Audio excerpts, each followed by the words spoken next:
All right, hello everybody. Welcome back to another episode of Earth's Mightiest Comics, the show where every episode we talk about some new comics from the past month or so, and we let you know what we thought about them, if we enjoyed them, or if we really fucking hated them. I had a dream where I was doing this intro, and I said something that I thought was really funny, and I think it had to do with sheep, but I can't for the life of me remember what I said in my dream. So, also, I don't think I told you this. Did I tell you this? I had a dream, like, last week that, this is Earth's Mightiest Comics, by the way. I think I said that already, but, yeah, we're, listen, man, it's 8:30 in the morning. I'm tired. He is rambling. So I'm rambling, but, please. But, this is related to the show, though, where I had a dream, where we were just doing our normal episode, and we stopped our review of one issue, and we're about to go into our review for the next one, and then you were like, hey, so I have to go and do some grocery shopping. Can you just sit here and fill for half an hour until I get back with my groceries? And I was like, all right, man. And then that's what I did. So, yeah, anyway, we talked about some comics on the show. Today, we're getting some more of the DC All-In and DC Absolute stuff with, we got like the new start of the JSA series from Jeff Lemire. Also, new issues of Batman. Aliens vs. Avengers is back after like a 2.5-month gap between issues 1 and 2. New issues of the Ultimates. New issue of the Sacrificers. That's back after a couple month gap as well. Some X-Men stuff, of course. But we're going to start with what I would say is probably the biggest release of the week. One of the biggest, at least, which is Absolute Superman #1.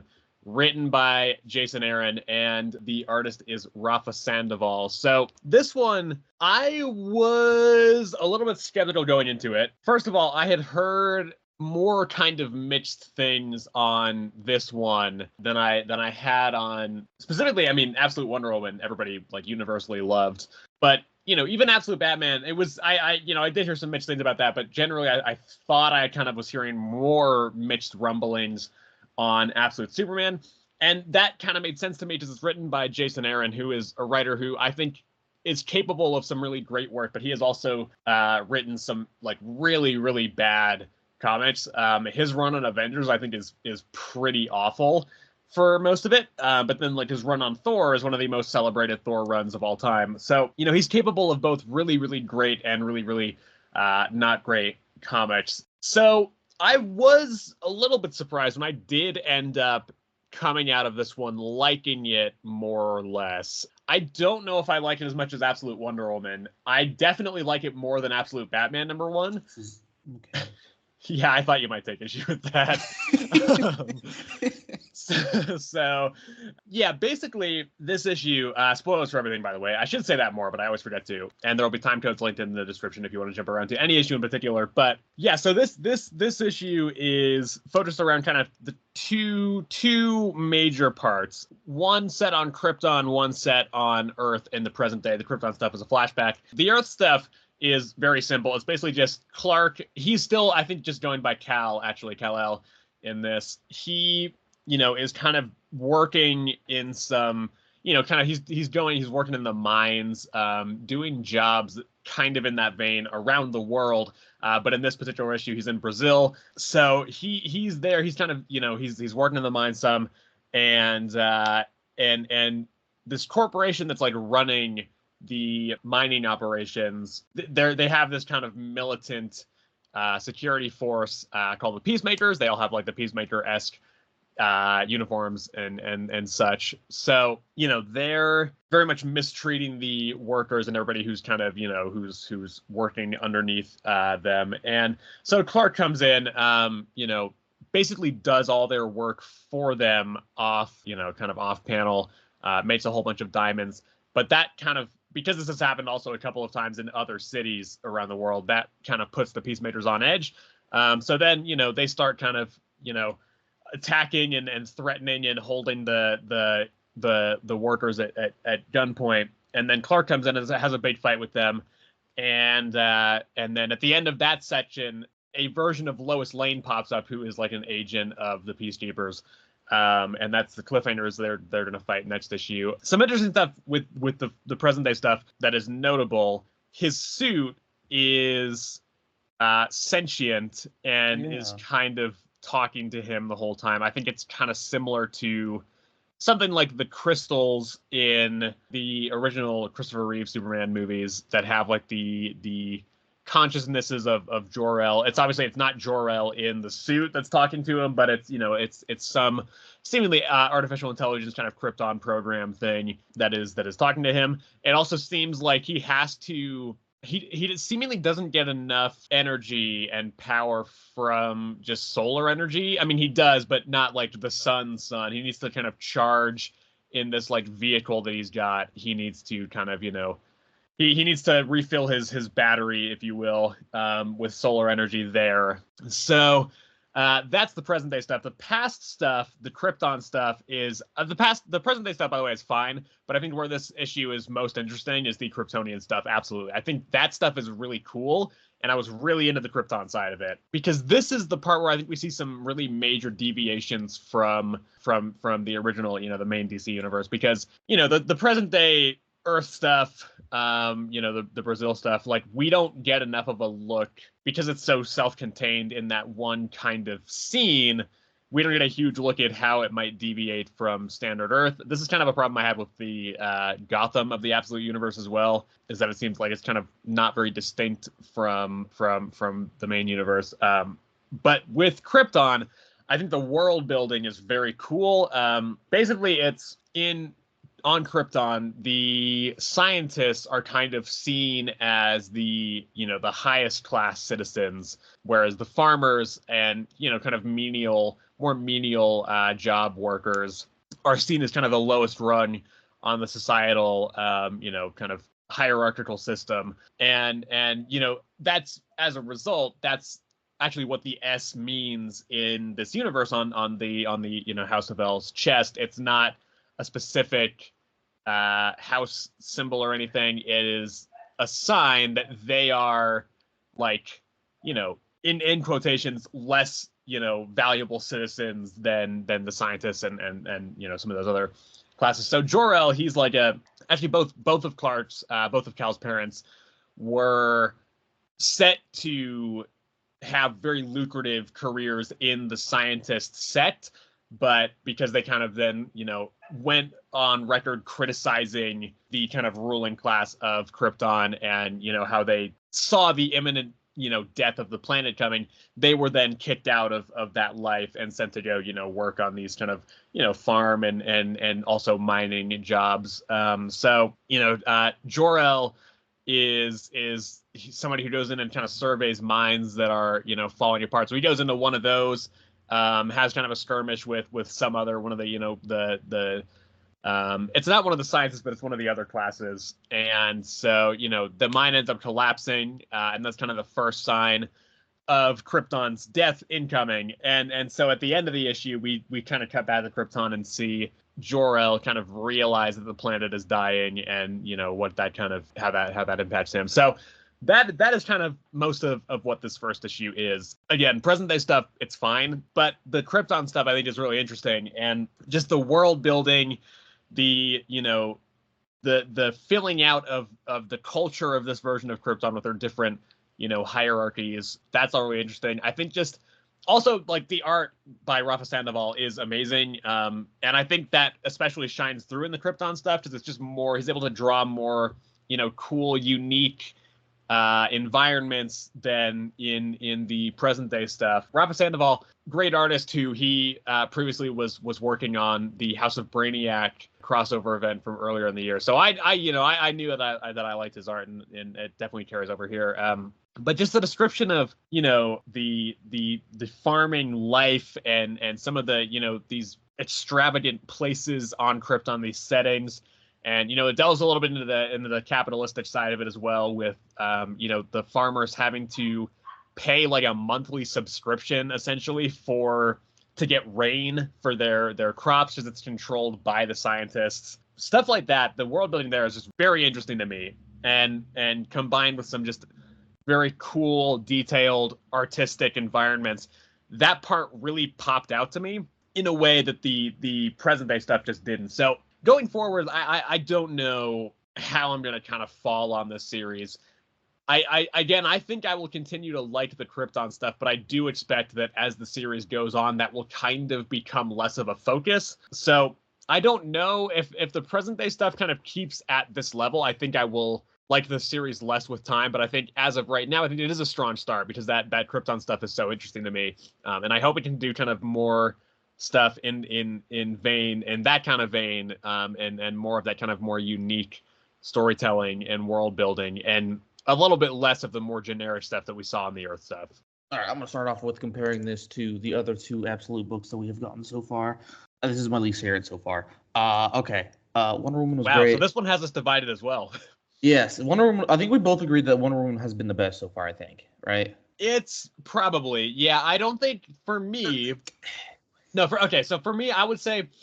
I think I probably did like it better than this, but I think for me, Absolute Wonder Woman was very solid in what it was trying to do, but it didn't provide a whole lot of hooks to me to get me engaged in what's coming in the future issues. And with an ongoing book like that is important to me. It needs to hook me in and give me something to, really click with to get me excited for upcoming issues. This one doesn't quite do that, but I think that the world building of the Krypton stuff is just so interesting. Like that to me, the Krypton stuff is the best. It like in isolation is the best, I think, for me of any of these three books. If they had just done a full Krypton issue of this, I think this would be my favorite. But because it is juxtaposed with the Earth Day stuff, I would put Wonder Woman above it overall. But I think the Krypton stuff is better than the Absolute Wonder Woman issue. Okay. Slightly disagree then, because I really did like the Krypton stuff as well, a lot more than the Earth stuff. I didn't like the Earth stuff mostly, and I think that's why I put this just in general below the other two. Because I loved Absolute Batman. I know you didn't like it as much. Yeah. But I loved that one. I thought that one was great. I think they also did a good job of the world building in that one, like explaining basically just kind of throwing us in for that world get used to this new Bruce Wayne, living with all this stuff. I'm curious to see how you're going to land on next issue, because I know what the new Batmobile looks like, and little sneak peek for next week. I think it's incredibly stupid, but so just like a fucking beetle or something. It's worse than that. No, I don't know. We'll see. He doesn't have his money and all that stuff, so I don't know. You kind of gotta look at it from a different perspective. I feel like. Yeah, I think that makes it even more stupid that he has this Batmobile. Okay, all right. Yeah. Anyway, what else was I gonna say? Yeah, so I think they did a good job of the world building in that sense. This one, the only world building they did was the Krypton stuff. The Earth stuff, I didn't care for that much at all. It's just basically Superman. So he's helping people. There's the Peacekeeper Corps. I don't remember if we got introduced to that in the Batman one. I don't remember that being. Don't think we did. So this is the first time we've seen the Peacekeeper Corps and all that stuff. And we didn't even go too in depth on that yet. I assume we will. I'm assuming that's going to be a big part of the Absolute Superman side of things. Yeah. But we just we haven't seen anything about that yet. Also we did I don't remember if you mentioned it, but we did see this Absolute the All-In Universes or Absolute Universe, whatever it's freaking called. This version of Brainiac. We did see that. Brainiac. Briefly. He's watching a screen and he's like, I'm gonna do some stuff. I think he might be behind the Peacekeeper Corps. Maybe. I'm not sure. It does seem like he's still collecting worlds. You kind of saw little glass bottles of screams coming from them. Yeah. So there's that. And then what else? Yeah, I don't know. I did, like I said, I did like the whole Krypton side of things. I think that was actually really good. Basically how, instead of, his parents being some of the elites in the world, mind-wise they are with the elites, but class-wise they're not anymore because of what they've said.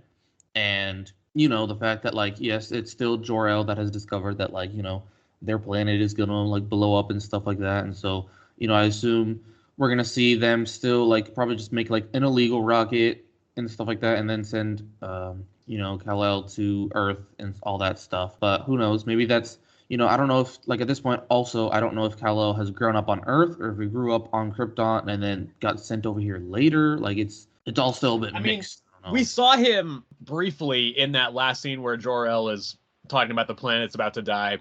And Yeah. he's not like an adult, but he's definitely older than he was when Yes. he got shot to Earth in the original. Yeah. Yes. Yes. He definitely is. And yeah. And then what else? What else? What else? Oh yeah, the Lois Lane bit. I don't know. I think that was a clever way to introduce them Yeah, I in agree. this one. Just like, oh, they're fighting now. We'll see if they end up like falling in love again.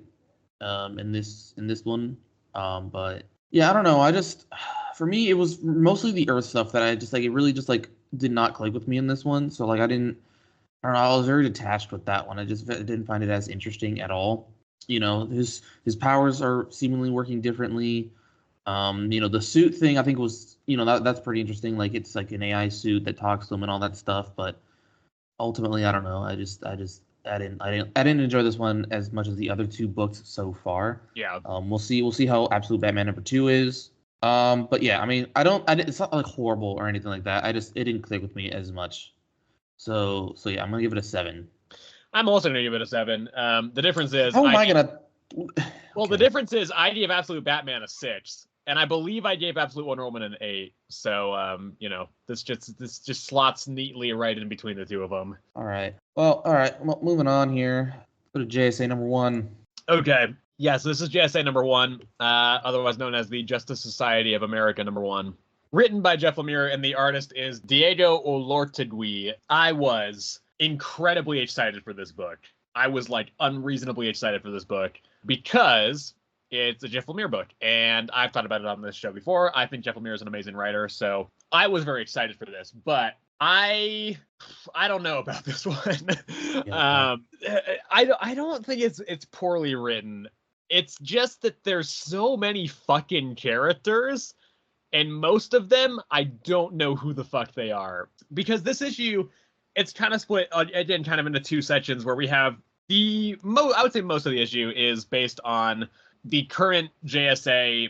I mean, I guess they're all kind of the current JSA, but basically, it's the team of JSA that's currently operating just in the universe where it's. Oh God, okay. Let me look through all these. I think Dr. Midnight is there, or maybe she's in the other place. I don't remember. I think she's on Earth though. I believe Our Man is also on Earth. We also have Jade, Jesse Quick, Sand, Wildcat, Obsidian, Scandal, Savage. There's a lot of them. I don't even know who of those are even on the team, and if some of them were just like supporting characters that were thrown in there for a little bit. They're doing a mission.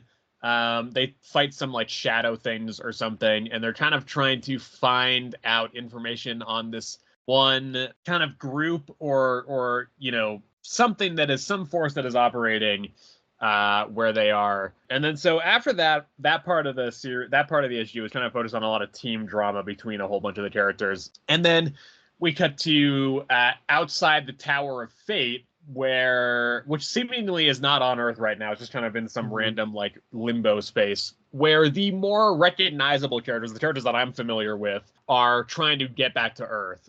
So there we have Dr. Fate, we have Jay Garrick the Flash, we have Alan Scott Green Lantern, we have both Hawkgirl and Hawkman. This might be where Our Man is. I don't remember. I think the other Wildcat Ted Grant I believe is there. So they're doing their thing. They're trying to get back to Earth from the Tower of Fate. And then the end reveal is that Obsidian, who's been kind of stirring up shit for the rest of the issue, is not Obsidian at all, but he's this other guy named Jonathan Sorrow, and is in league with the Injustice League, or the Injustice Society. Yeah, the Injustice Society of America. And that's the end of the issue as far as plot goes. And I may have missed some stuff, but this issue is so stuffed full of stuff that I can't. It's a little bit trickier for me to kind of sort through all of it in my head. I do know this though. I think the stuff at the Tower of Fate I do like. I think that stuff was cool, and it helps that I know who those characters are, right? I know who Dr. Fate is. I know who Jade Garrick is. I know who Alan Scott is. I know who the Hawks are. To a lesser extent, I kind of know who Wildcat is. But the part of it that's set on Earth is just it doesn't land with me because I don't know any of these characters very well. Like that team, I know basically fucking nothing about. And that is what most of the issue is focused on. And, you know, a lot of it is kind of interpersonal drama between the team. And that is tricky for me to connect to when I don't know these characters very well. So, you know, this issue is trying to, you know, introduce you to these characters while also, you know, introducing these seemingly already established character dynamics that are butting heads with each other. But it's hard for me to care about those, you know, conflicts between these characters when I don't know who these characters are. So that is stuff, because I don't think it's poorly written. So I think that is stuff that might get sorted out as I read more of this. But this issue, it didn't work for me on that. And I think the other thing is, it also, I've seen a lot of people say it does throw you very much into the kind of the middle of a story. And it kind of does, but Yeah. I think that's less of an issue. I think the story part of it there is easy enough to follow. But for me, it's the fact that the characters that are involved in that story are ones that I don't connect with right now because I just don't know very much about them. So again, I love Jeff Lemire. I trust Jeff Lemire. I think he will get this to a point where I do like it. But for now, the characters just don't click with me. And because there were so many of them, I feel like we didn't have time to start connecting with any of them because there were so many of them kind of vying for page time in this first issue. So I do hope this turns itself around and just be more invested in it because I want to like this. But this first issue did kind of disappoint me. Yeah, no, I wholly agree with the fact that it throws you in the middle of a story. I have no idea what the fuck's going on. I know very little about all of these characters. Like I know the Alan Scott, I believe is the name of the Green Lantern. Yeah. Obviously I know. I think is that Jay? Right? It is Jay. Yeah. Right. Yeah. The Flash. And obviously I know Dr. Fate. I know very little about Wildcat as well. Like I know of him and stuff like that, but I don't. You obviously know Hawk Girl because you read her whole series. Hawk Girl, Hawkman, yeah, all those guys. And yeah, that's pretty much it though. Like I recognized one person in the Injustice League, which was Scandal Savage, probably. No, actually, Oh. It was Fog, and he was in that He would have been in the Sandman. Wesley Dodds Sandman, right? Yeah. Yeah, he was the main villain in that one, and I stopped reading that one, so I never actually I know of him, but I didn't actually read anything with him. Yeah. You know, I don't even think we saw Sandman in this, even though he says he's in here. I don't remember seeing him at all. Sandman. Yeah, Sandman, Wesley Dodds. Oh, okay, yeah. Did you think I was talking about the Spider-Man villain, Sandman? No, I just didn't. I mean, I was like, surely you're not talking about that. So, where does it say Sandman's in this? It says he's a cameo. Oh, okay, yeah, down there. Yeah, I don't. Sandy the Golden Boy. That's a horrible name. It probably was when they were like, the Justice League is setting up that new watchtower. He was probably like in the background for like a panel. Probably. Yeah. Yeah, and so all these characters are new. They all have seemingly their own fucking it's all relationship problems between all of them. It is a lot of that. Yeah. We have like Jade, I think is what her name is, and she's like used to date the Obsidian guy who's actually like a two-timer for the Injustice League. He's like evil. I think Obsidian was her brother. I'm pretty sure. Is that what it is? Oh, that's right. So. That's what it was. That's what it was. Yeah, she called him brother or whatever. Something like she that. Said like our father. Yeah. Our father. Yeah. And then there was, I don't even remember the other two. It was the other Flash lady. It was Jesse Quick. Jesse Quick, yeah. And then. Or was it? I thought. Hang on. Who else was involved? Was Wildcat involved in one of those as well? I don't remember. No, Wildcat. Okay. It was there was because there was two Wildcats. There was the one in the Tower of Fate, and then there was the female one with the rest of the JSA, and the female one was like just upset because they weren't doing anything essentially. Yeah, that was her problem. Jesse Quick and maybe it was Sand. It must have been Sand. No, it was he had like a hood. He had like a hood thing. He's not on this cover. No, he is on this cover. He's the one like to the right, to the direct left of Dr. Would it have Fate. been Our Man then? Is that Our Man? Okay, there's two Our Mans here. There's Rex Tyler and there's Rick Tyler. Wait, where's the second one? Oh god. This is the problem. There's too many fucking characters. Yeah, so I don't know. They definitely had a relationship problem. That had to do with absolute power. Yeah, dude, it was just a lot thrown at you at once, and if you were not keeping up with these characters, you're just lost in the sauce. So yeah, I'm not too happy with this one right now. I did not enjoy this. There's a lot going on with the Tower of Fate. I mean, that thing's, got a mind of its own. It's always weird. Don't know what Dr. Fate's doing. Okay, some demon is talking to him, so maybe that's gonna be like the main villain of this one is just like some sort of demon. Like on that side, I assume there's just gonna be like two stories that it's just gonna be split across. They're gonna merge at some point. I don't think it'll be that long before they're popping up again. But like, I don't know. I just can't see it. I assume maybe that's Trigon in the third issue. Surely not. I cannot imagine they're gonna bring back Trigon so soon after that Dark Raven thing. I don't know who that is in the background of that one then. Is that Wotan? Oh god. Might be Wotan. I mean, next issue at least says that it's a flashback to the events that lead into issue number 1. So hopefully that'll clear some stuff up at the very least. I'd assume so, but yeah, right now I'm not liking this one too much. Are you gonna give it the 3? It's every single thing gets the 3 rule. Not everything. You've dropped things back quicker than that. Not everything, unless I actually like really fucking hate it. It doesn't get the 3 rule. But this one's gonna get the 3 rule right now. It's gonna be all right.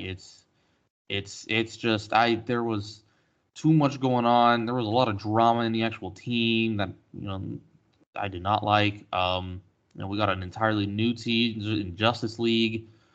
It was a lot thrown at you at once in this one issue, and we were lost in the sauce over here. Especially if you have no idea who the hell any of these people are. Yeah. Which most of them I do not like. The new team, I have no idea who any of them is, besides right. like maybe Jessie Quick, and that's simply because of the Flash comics. And I still don't even really know who she is. The old team, I basically know. I don't like. Yeah. I don't know their entire power set, but I have at least heard of them. Right. So yeah, this entire new team, I have no idea who the hell they are. So I could care less about them. It seems they are very split in the way they do things and the way they like want to run things. So there's that as well. But no, right now it's not chipping, not vibing. So I'm gonna give it probably like I don't know. I think a 6 fits it. 6. Yeah, 6 is what I'm going to give it as well. I hope this one turns around, because again, I really want to like it, but the first one didn't really do it for me. Okay, let's do... How about we do the Avengers number 20? Avengers number 20. Yeah. This one is written by Jed MacKay. The artist is Fareed Karami. So this is the one where T'Challa journeys inside Meridian Diadem to free all of the people inside. And basically in the process of doing that, he learns that there's 2 like factions. There's the people that are loyal to Meridian Diadem, and then there's kind of like all the other like random groups that are kind of all warring with each other, as well as with the loyalists. And so T'Challa kind of comes in and tries to unite the kind of more disconnected factions of the people who are, the rebels, essentially. And so they kind of all unite under him. They go and fight the loyalists. And then T'Challa's like, hell yeah. And he's like, but am I doing this for them, or am I building a new kingdom for myself here? That's like all that happens in this issue. It's okay. It's fine. I did like last issue. And I mostly liked the arc before that, but I just find the series to be so up and down in quality. Like, it's just constantly flipping. Every time I think the series is starting to win me back over, it does an issue like this, which is fine, but it's just not... I just don't find myself interested in this issue. I thought that I was going to like this more, because I think that Jed MacKay works best typically when he's focused on only, 1, 2, 3 characters, as opposed to a whole team. So with this being basically just a solo T'Challa issue, I don't even know if the rest of the Avengers are even in this at all. I don't think they are. No, they're not. Yeah. With this being just a solo T'Challa issue, I thought that it was going to have more focus and that Jed MacKay could do something cool with it. It's fine. I just don't know if he's got as strong of a handle on T'Challa's voice as he does on some other characters. It's not like bad T'Challa writing, but I just, again, like his journey and trying to unite these factions, that's all fine, but it does feel quite generic, and I don't think it does anything to really set it apart. Here, the action is fine. There's no like supporting characters to really latch on to. Like, there are supporting characters, but none of them are interesting enough for me to really be like, yeah, that's a cool character. I want to see more of that guy. It's so self-contained and so disconnected from everything else that's happening in the series. That's not necessarily a bad thing, but I think the story needed to be better than this if it was going to do that. and I just didn't feel like it was. So I I hope this series kind of gets back on track. Next issue is apparently another Avengers versus X-Men fight. I already think that both of those series have bordering on too many characters for Jed MacKay to fully handle them all. So to just smush them all into one issue, because that's the only issue they're doing Avengers vs. X-Men. It's not like an arc. It's next issue, and that's it. I'm sure that is going to feel way overstuffed. So, but then after that, I just, Black Cat's coming in, and Jed MacKay has written a lot of Black Cat. He knows how to write Black Cat. So hopefully that'll get some more focus. That also seemingly, I think, will bring the Tribulation event stuff kind of back into focus a little bit more. So I'm hopeful that maybe over there it'll start getting a little bit better. But for now, I mean, I'm going to keep reading it since it's the Avengers series. I feel like I should be reading this one, but I am starting to get, starting to feel the kind of fatigue with this series again. So yeah, I'm hoping it can elevate itself soon. Yeah, I'm actually before I talk about this one specifically, I'm kind of worried about where it's gonna lead to this one, honestly, because seemingly it kind of seems like we're just gonna forget about this, right? Because next issue is Avengers versus X-Men, and T'Challa's on the cover of that one, right? And then we go straight into Black Cat, and it doesn't seem like he's on the cover of the next two, so right. I don't know if we're just gonna it might just stay in Meridian Diadem. I don't know if he's just for the Avengers vs. X-Men, if he just randomly comes out and then goes back in, or if it's just he's just on the cover and he's just not actually in the issue. Because they want to have the full team on the cover, yeah. So I'm kind of worried about that in that sense. But pertaining to this one specifically, it's it basically is just a Black Panther issue, honestly. It's obviously you can call it an Avengers issue, whatever, because it had to do with past Avengers stuff. But it's just Black Panther, but not even freeing. It's just he's creating a new Wakanda inside of Meridian Diadem, essentially, and that's basically what I don't remember if it was him specifically that said it or if it was just narration, essentially.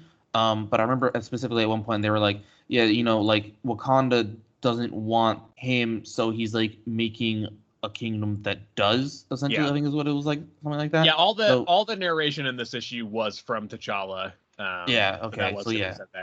So it was basically him that said that then, and so yeah. I just realized this is bringing back horrible memories, but in the synopsis it says Black Panther War Journal. This is horrible. We'll never escape War Journal. We'll never escape. But yeah, it's really all right, honestly. It's kind of like what you said. The side characters, there's nobody to grab onto to be oh, okay, yeah, this guy's interesting. It's really just T'Challa making a new Wakanda inside of Meridian Diadem. He's gonna just unite every single free faction, and then they're gonna take down the faction that follows Meridian Diadem. And that's rad as hell. It's not.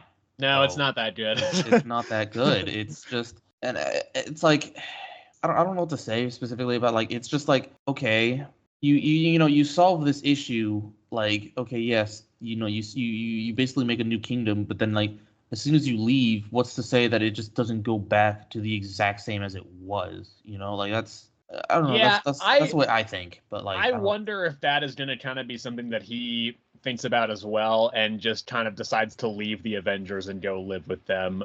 But see, I don't see that either. I don't see them just deleting Black Panther to live inside of Meridian Diadem. I think I can see him going away there for a while. Yeah, sure, maybe, but for an arc or two of this series. Okay, yeah. See, yeah, then that's where I was saying, okay, Black Panther is just in Meridian Diadem, and while the Avengers go do Avengers things, it's yeah. See, but I think I don't necessarily have a problem with that, because I think it will make the rest of the team dynamic more manageable if there's one less character to worry about. So Fair enough. I think it is weird that they would do that so soon after Thor left the team. But I do think, again, I think that Jed MacKay doesn't work as well on team books. If you can slim that team down, I think it might make the overall book feel a little bit more balanced. Okay. No, I mean, yeah, fair enough on that end. But I don't know. I just think I'm just worried about the future of specifically Black Panther, honestly, in this series, how they're just going to handle that. Because at this point, just based off what's happening, just literally just next issue, I'm are we just forgetting about him? Are we gonna go back to like I don't know what's gonna specifically happen to him. It would have been better if this was like just a three series arc of just Black Panther. Like maybe sure, yeah, keep calling it an Avengers book, but it has to deal with something that happened with the Avengers, and you could also like basically make it three stories arc because we already know that time inside of Meridian Diadem like moves faster than the outside world. So and you can like cut back to the Avengers talking about like we gotta do something about this tribulation event stuff, like just kind of talking. Exactly. And so I don't know. It's just you could have done something different there than just like. And I understand like, I don't even know. Like at this point, we don't know why it's Avengers versus X-Men. I don't feel like we've touched on that. No, that is gonna be. I think it's gonna be related to the Radon Grey Malkin crossover, which is coming out. Yeah, exactly. So we'll see what exactly happens there, and but yeah, I don't know. I think okay. Let me talk about this series as a whole, this issue as a whole, because I feel like I've just been talking about the future of this issue. It's like I said, it was kind of just like it was interesting to a point. Like, okay, there's a bunch of people living inside of Meridian Diadem. They've split into factions. Basically, not even like because of a choice. It was just like they were just in there so long that at some point people were just like, it's better to join her than to just be against her. And so that's where that faction built up. And then when she went under, when she was defeated by the Avengers, there was the uprising and all that stuff. So I don't know. You with a big enough oppression, you're obviously gonna get like some sort of uprising and then all that stuff. But yeah, I don't know. It's no surprise to me that like even the uprising like fell apart into different factions because everybody else wanted a piece of power. And I don't know. I feel like there's some very standard stuffs there. So overall, I think it was like really fine. Like the only interesting person in here was Black Panther. All the side characters meant like and basically meant nothing to me. I didn't care about any of them. Even the art was. Yeah, I agree. This is the same artist as last issue, but Valerio Schiti did the 2 issues before that. He's supposedly the new series artist, but he's kind of seemingly very inconsistent immediately and has this other 2-issue gap after his first 2 issues. So hopefully he'll be back. He's the artist of Gods, which I think he's a very good artist. So I hope that he sticks around a little bit. But yeah. Yeah. Okay. Yeah. Valerio. He's coming back next issue. He's coming back next issue. Yeah. So yeah, I don't know, but we'll see. Honestly, I'm gonna give this like a 6 as well. This one's also getting a 6 for me as well. Yeah. All right, here. I'm gonna talk about Blood Hunters real quick. Okay. Okay. Writer Erica Schultz. A specific one artist, so I'm just gonna name everybody here real quick. All right. Chris Campana, Robert Gill, Cam Smith, and Rain Barreto. This is a very short. If what seemingly feels very short, I'm gonna talk very fast through this, honestly, because not a lot happens here. Basically, yeah, at the end of the last issue, Dagger. I was about to say Dazzler. I really was. Dagger got captured by the Blood Coven, and was because Spider-Man was transferring her to the hospital and stuff, and then they got ambushed. As Spider-Man, like Bloodstorm 1 is talking to like Miles. The rest of the Blood Hunters come in. Halloween, Elsa, and White Widow. They come in just out of nowhere again. And then another big fight between the Blood Coven and them happened for like the 3rd time in a row. So yeah, so basically, Miles is struggling with feeding because there's a lot of blood happening, like splatter going on around him. So he's like trying to like resist the urge, and Elsa helps him a little bit by like putting the bloodstone on him and like healing him a little bit. It like resists, but she still tells him to like leave because as soon as the hunter comes back, he's actually going to come back stronger. So he leaves just to like try and hide and hold up somewhere so that he doesn't hurt anyone.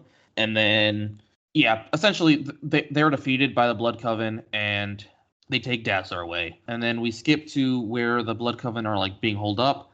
And because obviously White Widow put a tracker on Dazzler, they find her again, and it's kind of too late. They've extracted some blood from Dazzler already, and they were like drinking it and stuff like that.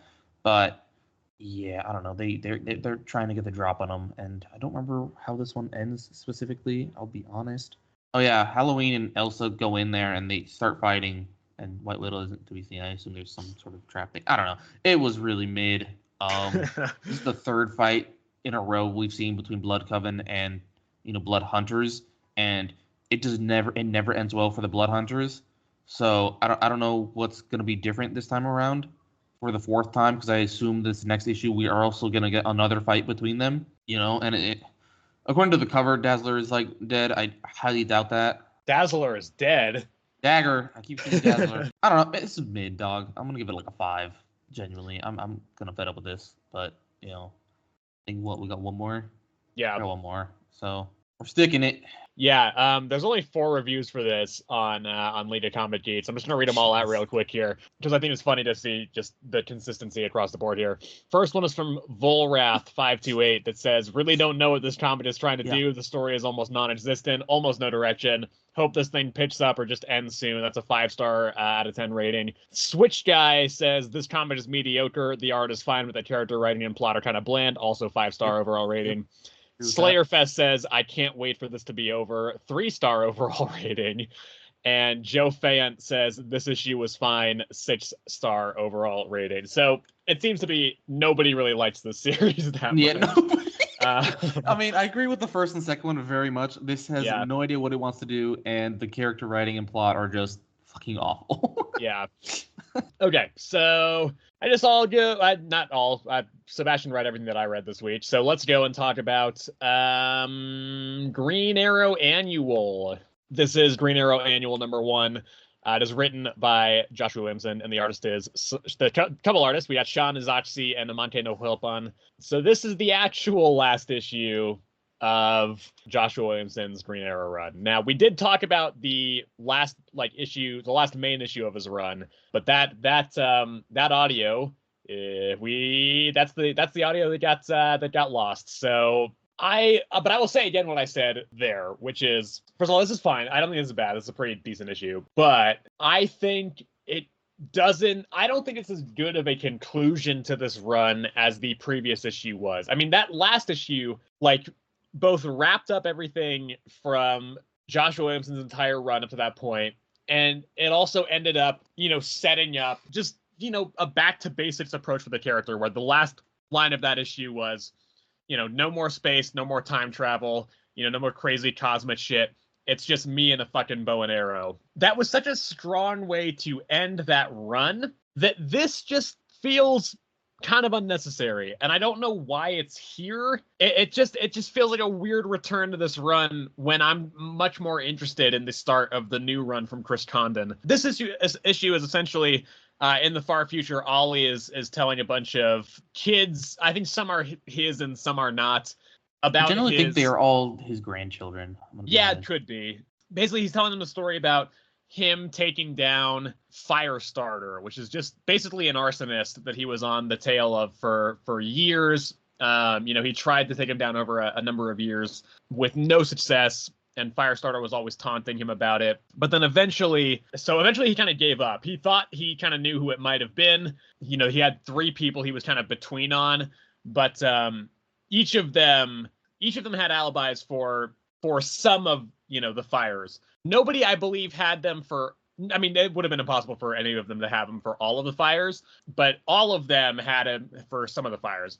And so what Oliver figures out in the future, where he's telling the story to all his grandkids, or some of his kids and some of his grandkids, not biological grandkids, by the way, because I think a couple of them are like Roy's kids, but anyway, he's telling them all, and then he kind of realizes that it was actually all 3 of them played the role of Firestarter over the years, and that's it. I mean, that's all this series. I mean, they go back and they catch him, I think. That's all this issue is. It's just a very kind of low key, down to earth, just kind of issue of Ollie's years long cat and mouse game with this Firestarter guy, and it's not bad. It's totally fine, and the art's good. There's some cool splash pages. They reference some stuff. There's some panels here where Ollie is talking about some of his past adventures, which I wonder if that is kind of foreshadowing of where the next run will be going, if that's stuff that we'll see in the next run, or if that was just referencing events that I have not read in previous issues. So it's not bad. I think it's a totally fine, self-contained Green Arrow story. The thing is, I had kind of emotionally put a kind of close to this chapter of Green Arrow at the end of that last issue, which I think was a just better conclusion for this run. Yeah. Overall, this one just feels like kind of a weird epilogue that is kind of out of place. And so as a result, like, I was not emotionally invested in this issue at all. And I think my feelings on this issue are less positive because of that. I think, I think if this had been pretty much anywhere else in Joshua Williamson's run, I think it would have landed a little bit better. But as it is here, it just kind of feels like, why are we going back to this? So it's not bad. I certainly don't think it's bad, but it just, this one, it just feels unnecessary to me. And I'm very, very ready for the new run to start so we can actually finally, fully put this run in the rearview mirror. No, yeah. I mean, I do think, I do agree with the fact that, like, I think the last issue was actually a better end than this issue. And that's simply because, we, like, this so far this entire series, we've seen, Ollie's family and, this supposed last issue. Well, not supposed, it's the last issue of this, main part series thing, whatever. We didn't even get to see them, so it's like, but that's why I think it was last one was a better end, because we actually saw them, right, and then be like finally like a true like family and all that stuff. But then but I don't know, this one wasn't like, it wasn't bad, I don't think, by any means. It was pretty fine. Just the story of how he took down Firestarter and all that, and like throughout the years how Firestarter always eluded him and all that stuff. And beforehand it wasn't, he never really had, like, Firestarter didn't have a message or anything like that. He just wanted to burn things, and stuff like that. And technically he had taken them down once because he did capture all three of them at one time. He just didn't piece together the puzzles until way later when he was retelling the story. So I don't know. I don't really have a lot to say on this one specifically. Just the fact that, like, I don't, like, it was very down to earth and all that, and like all that yada yada stuff. But like, I do think that the last issue we had was the better issue. It would have been weird to start like a new Green Arrow series or run with, starting with the annual. So like, I don't mind that they did this annual in between. I just don't think they needed to have an annual issue at all. I don't really see the point of it. Well, I mean, like, I'm fine with the annual issue. I just don't think they should have made it the end of the last run. I think they should have just done like some filler thing real quick and then start the new run, if anything. Not make it be like, okay, this is the actual last run or issue of this run, and then we start. I think it's just gonna be like, we'll just throw in a filler annual real quick, maybe recapping some things. Like, they could have just done, like, I don't know, literally just could have done this. I think it would have felt weird regardless, though, because at the end of the last issue, we got the backup story was the first part of that new run. Yeah. So this would have felt sandwiched in anyway, so I don't know. That's true. But anyway, I don't know. I think it was fine. It wasn't horrid or anything like that. It's just like, this, it felt like filler. Yeah. It felt like an annual sometimes, but I don't know. It definitely felt better than Infinity Watch. That's true, honestly. 7. Yeah, 7 for me as well. Did you read Birds of Prey? I assume you did. You said you read everything I read. Yeah, all right, I did. Yeah. On that one. All right. You made me read that, so. Did I? Oh, I did. I did make you read this. Yeah. Right. Okay. This is Birds of Prey number 15. That's right. I'm back on Birds of Prey briefly. I'm not planning to pick up the next issue. It's written by Kelly Thompson, and the artist is Sami Basri or Sami Basri. Okay. So I have DC Universe Infinite. So I'm kind of planning for any DC book that I drop. I'm planning to keep reading it just a month behind on DC Universe Infinite. And that's what I was doing with this one. So I read issue number 14. And because it's only a month behind, it actually usually lines up very well where the most recent issue usually drops on DC Universe Infinite, like basically the day before or the day of the newest issue. So it does make it easy to jump back on board if I ever, do find myself really liking these series again. That's what I was planning to do with this issue, and that's what I continue to plan to do with this series, because I didn't like this that much, to be honest. And I don't know if it's just because I had kind of emotionally detached myself from this run when I decided to drop it, but I just cannot bring myself to get invested in this series, at least now, and I don't think this arc is winning me over super immediately. So this issue, essentially, it's split between, again, kind of two parts here, where we have the team, the Birds of Prey, at their base, basically just kind of worrying and kind of trying to figure out what to do about Cass now that she has kind of gone dark. So, you know, I like there's some decent character interactions and character development and building here. You know, I like Diana has an okay conversation with Barda about it. I think she has a pretty good conversation with her sister Sin about it, about some of this stuff as well. Some of that stuff is fine. The character building stuff, I think, is actually the kind of best part of this issue. Okay, so the other part of this issue, it's the Cass undercover stuff. Basically, she's found all the Amazons that have been kidnapped by the Ninth Day cult. It seems like the plan is to just use them as this like warrior legion for this organization, and it turns out that they brought Cass down there to also try to kidnap her because they think she'll be like a valuable asset for them. So, you know, Cass gets kind of like dosed with gas and ends up actually being captured.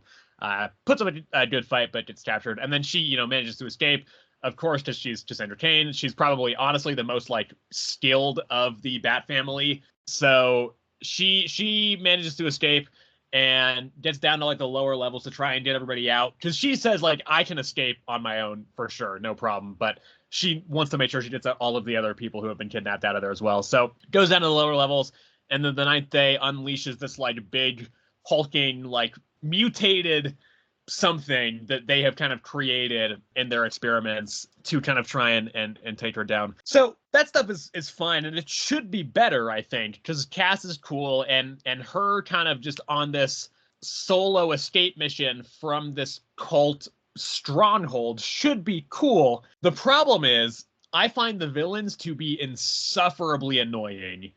I really, really get irritated every time most of them talk, because they're all like bantering. One of them's kind of like this like health guru guy. He's the stereotypical like billionaire like health guru guy. Yeah, like genuinely. Right. Yeah. And that stuff to me, like, it's just irritating, and I don't think they're compelling. I don't think any of them have had development that makes me interested in any of their stories. And yeah, most of them don't even feel like they're like the CEOs of this company. They don't feel like they're the leaders. They feel like generic henchmen. It's either generic henchmen or irritating character traits. And so for me, that just dragged that entire section of the issue down, because they're very present in basically all of that, like half of the issue. And the rest of it wasn't good enough in my eyes to make up for that. So that's where I sit with this series. Again, it's a bummer. I do want to like it more. I like a lot of Kelly Thompson's work. And I have liked a good amount of the series in the past as well. But yeah, I am definitely still planning on dropping it. I'm not planning on keeping up with it. This arc has not done enough to win me over back to continuing to pick this series up and discuss it as it drops. Yeah, this one's interesting. I don't hate it yet. I do find the billionaire dude to be obnoxious, and that's I feel like they made his character to be that, honestly. I agree, but there's ways to do that where it doesn't make the character irritated. And I don't think they not that the reader irritated, and I don't think they hit that mark. No, yeah. But like, I don't know. I'm liking it right now simply because it does seem to be it's a little bit more like Cassandra Cain based. Yeah, so and I really like the way they're writing her in this series. So yeah, I like the fact that like Barda is like really attached to her specifically, and like the fact that they've like not going after her is like making her upset. I like the conversation Dinah had with Barda. I like the conversation she had with Sin, basically explaining how like why she's like been like benched essentially. And I know you like I feel like that's Dinah, like that's always just Dinah's role now, is just to give like really good like speeches about heroism and stuff, because like this is like the 5th or 4th time we've seen it. Yep. I feel like and like not that long of a time span, honestly, because I know we saw one in not Black Panther and Absolute Power. Yeah, we saw one in Black Panther. Yeah, we saw one in Black Panther. We saw one in Absolute Power. I think we saw one already in like the first arc of this series, if I remember correctly. I'm not entirely sure. I know we've seen it quite a bit from Dinah at this point. Yeah. But yeah, I feel like besides being a leader, she's just, really good at giving speeches for some reason, about heroism and what is a hero. But yeah, I don't know. I'm like on the fence with this one because, like, on one hand, I really like this because it's like this so far because it's a bit more Cassandra Cain focused, and the other ones are like the one being benched and it's like not too focused on them. On the other hand, I don't like the villains for this one right now. Yeah. Like the billionaire dude is obnoxious. He has no idea what the fuck he's doing. There's a security lady that, like, I feel like is also just getting fed up with this guy. Yeah. And then there's the other guy who Yep. I have no idea what his role is in this. That's what I'm saying. Like, those other two feel like they're just like generic, like kind of upper level henchmen, and not like they're significant threats at all. Yeah, exactly. So I don't know what his role is in this, but yeah. Here's the thing. Actually, now that I'm thinking it, how the fuck did they capture all these people? Because they all seem like they're not that competent. Well, like I said, okay, I think for me, it's literally just the billionaire that doesn't seem competent. Like the black guy that, like, is in a suit always.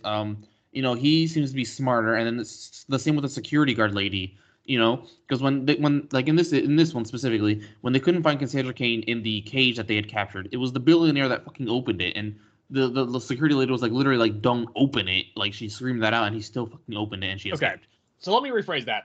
I think there is not enough of an intersection between their strength level and their competence to justify them having somehow managed to overcome all these fucking Amazons and stuff. Yeah, no, genuinely. I mean, they did explain that. I think, was it in this one as well? How they captured the Amazons? Like, not specifically captured them, but like how they got away with capturing them, essentially. I have no idea how they captured them. It's a great question. Yeah.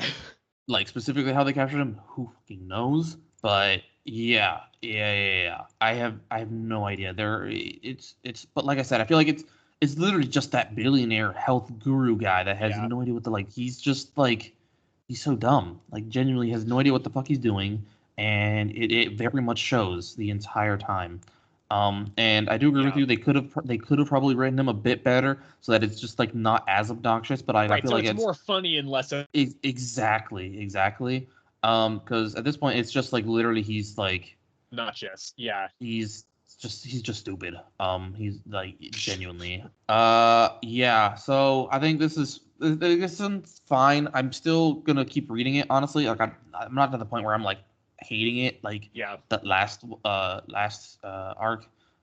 Around this time, I was like really not, like, I wasn't enjoying this one as much at all. But I think I'm gonna stick with it right now. But it's for me, it's just like the biggest problem for me right now is just the villains. They're like it's just like nothing, honestly. So yeah, I'm gonna give it a 6. I'm also gonna give it a 6. All right. Okay, next up, I guess let's do Batman.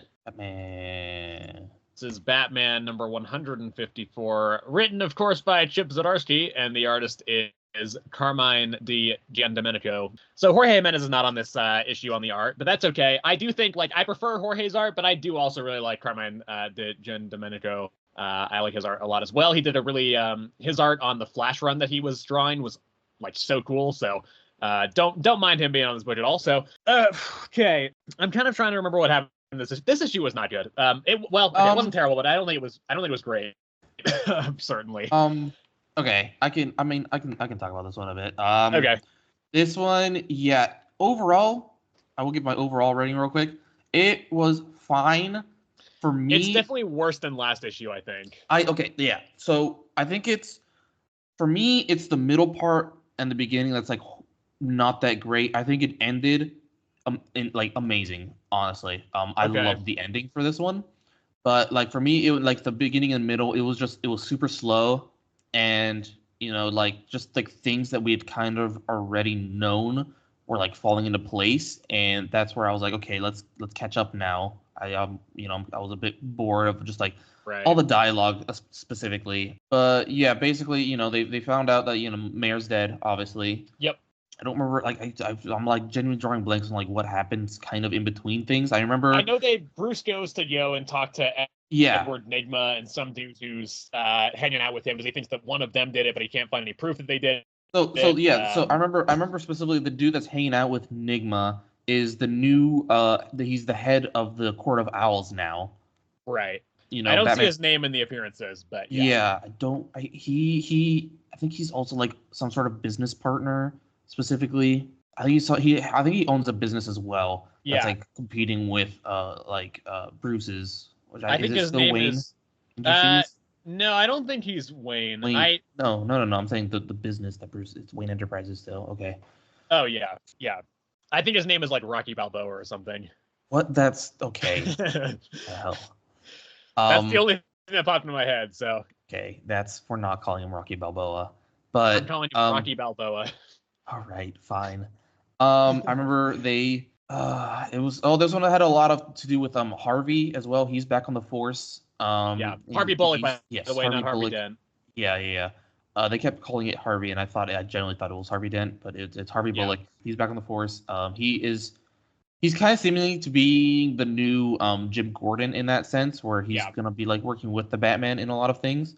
So he was helping Batman and Jim a little bit. He did like show some hesitation because he like just got back on the force and they're like keeping him on a short leash, so he doesn't want to like ruin that for himself. But also, he helps him Vandal out a Savage little is still bit. the police commissioner as well. So Yeah, that has not changed. So there's that. Oh my gosh, what else? There was something else that happened like before even like there was the protest in front of Wayne Enterprises. That's what I was going to bring up.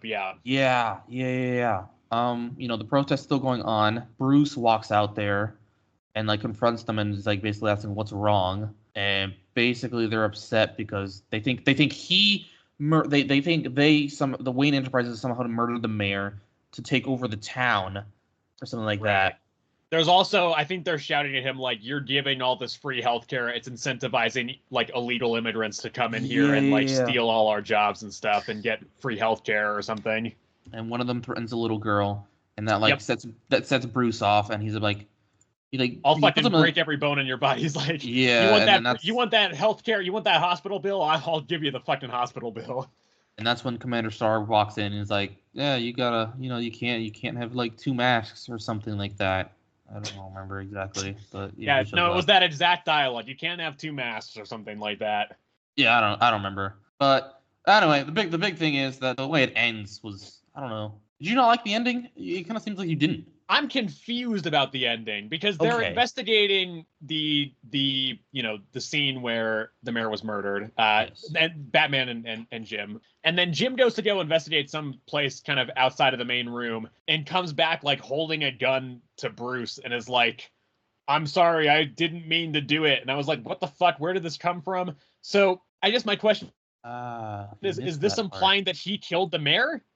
It is, because right before that happened, remember Harvey, they were interrogating the wife of the mayor, right? Right. And they were trying to get into her phone, but she didn't want to give them the password. Was she having an affair with him? Yes, she was having, the mayor's wife was having an affair with Jim. He went to go like talk to the mayor about it, and there was a scuffle, and so he killed him. Supposedly, like accidentally, according to Jim, obviously. But it's just the fact that like Jim realized that Batman was gonna find that out, and so he pointed the gun at him, and that like set Batman off, like obviously. And so they scuffled towards the end, and just that ending scene where it's just the flashlight shining on both of them, and they're just both hunched over, like not knowing what the hell to do now. For me, that was just insanely good. And just the way like Batman got set off with Jim holding the gun and Jim not knowing what to do, it was just, for me, the ending was insane. Here's the thing with that. I just don't in a million years think that Jim would ever hold a gun to Bruce unless he was like possessed. Like that sort of thing is just kind of strange to me. I now like at least kind of understand what was going on because I kind of completely missed a lot of the details there. But yeah, I don't. It still does feel kind of out of character for Jim. I also don't know, like, how the fuck would he have accidentally killed the mayor? By the way, it was a gunshot that killed him. I don't see how you just accidentally shoot somebody like that. Because obviously, of course, people do accidentally shoot people, but I don't see a scenario where Jim would have had his gun out while talking to the mayor. So, no, it wasn't specifically that. Remember, Batman had noticed that there was a scuffle. Because there's the statue that was like misplaced. Right. I think there was like the mayor's fingertips like kind of burned to get rid of the DNA underneath the nails and all that stuff. So I think it was like a scuffle, and then just Jim pulled it out and shot him, for like quote unquote like self-defense. Self-defense. Yeah. Huh. Well, okay. I mean, to be fair, that does actually sway my opinion of this a little bit. I don't know. I think this one is fine. I was less impressed with this one than I was the previous issue. I did think the previous issue was better. I did like the scene with the protest. I think that is, that was touching on obviously some very, it's less immediately topical now, but back in 2020, like that sort of, protesting and also like the intense overuse of force in breaking up protests with Commander Starr coming in. That stuff I do think is interesting. I'm all about when comics do real world parallels. I know not everybody is, but I do appreciate that. I think it can oftentimes elevate storytelling. So I thought that was interesting, and I thought that was, some good social commentary there. And the ending is more interesting now that I know that, but I do think a lot of the build up and a lot of the Bruce investigating, despite the fact that we both talked about the fact that we like Bruce when he's in detective mode. Yeah. I do think this was one of the weaker examples of that, when he's just going around and kind of, it felt like they were kind of going in circles for a little bit up until the end. So I don't know. I'm still definitely interested to see where this run goes. The problem is, like, there's only 3 issues left in the run. Then Chip Zdarsky's off the book. And again, I come back to, I've talked about this a lot recently, where I was saying, I don't know, if I liked the fact that Chip Zdarsky is staying on the book after the whole end of his failsafe stuff. I was willing to give that a shot, right? I was kind of getting more excited for it when I thought that this was going to start like a new chapter in his run and we get some more kind of stories. The fact that it's just this one arc after the failsafe stuff and the Absolute Power tie-ins, of course, obviously as well, but excluding that, now I'm like, well, why the fuck did we even do this new arc if he's just going to leave immediately after? Like, it feels so disconnected and doesn't feel like it has time to build up another big story that's kind of on the similar scale as failsafe. Not that I wanted another failsafe run completely, because that, I think, again, I've thought about that to death, but that did feel drawn out by the end. But I just think it's weird to keep him on the book for one more arc after this whole sprawling, epic story that Chip had built up to for his entire tenure on the book, just to then immediately cut the run off after that. So now I think it's very strange that they did that. This run, that this arc exists. But I do hope still that the next 3 issues can get to some of that really great Chip Zdarsky storytelling, so that we can end the run on a positive note at the very least. I think there's still potential for that. I do think this chapter of this arc was weaker than the previous one, but I do still think there is some potential. I hope it can kind of get back up to that higher level of quality again. Yeah, no, I mean, like I said, I found the middle parts, the beginning and middle, a bit boring. Genuinely, I did also like the protest. I think that was a very good, like a pretty good scene. Especially considering that, when Commander Starr came in and like all that stuff, like it kind of like, and I think it was like Bruce's inner monologue and stuff like that. But I think it was like sent there by the Court of Owls to like, yeah, or possibly by stuff. Vandal Savage as well, because he probably would have. Yeah, well, he was seeming to be kind of pretty cordial with Commander Starr in the previous issue. Yeah, that's true too. But like, yeah, it kind of seemed like that. And so there's that, and then. But yeah, I think for me, the best part about this was the ending between Jim and Batman, and that whole scene. It could just be like some sort of brainwashing, like you said, or it genuinely could just be, Jim himself. I don't know. Yeah. But yeah, I think for me, this issue was a 6. I'm gonna give it a 7 specifically for that ending. Yeah. But yeah, can kind of appreciate what the plot threads were kind of trying to coalesce into. But yeah, I do still think this is kind of a step down. 7. I'll talk about Batgirl here. All right. Yeah, Batgirl, number 1 new series here. I believe is it a miniseries? Is it an ongoing? I don't remember. I think it's an ongoing. I'm not positive. I think it is an ongoing, part of All In. Yeah. So yeah, writer Tate Brownbull, and then artist is Takeshi Miyazawa. So yeah, so this is very it's Cassandra Cain. It's basically just. It's very simple, storyline. It's just Cassandra Cain and her mother, which is Lady Shiva. And basically, Lady Shiva is in Gotham, basically to warn, Cassandra that there is like a group set out to kill Shiva, which in turn means they need to kill Cassandra as well.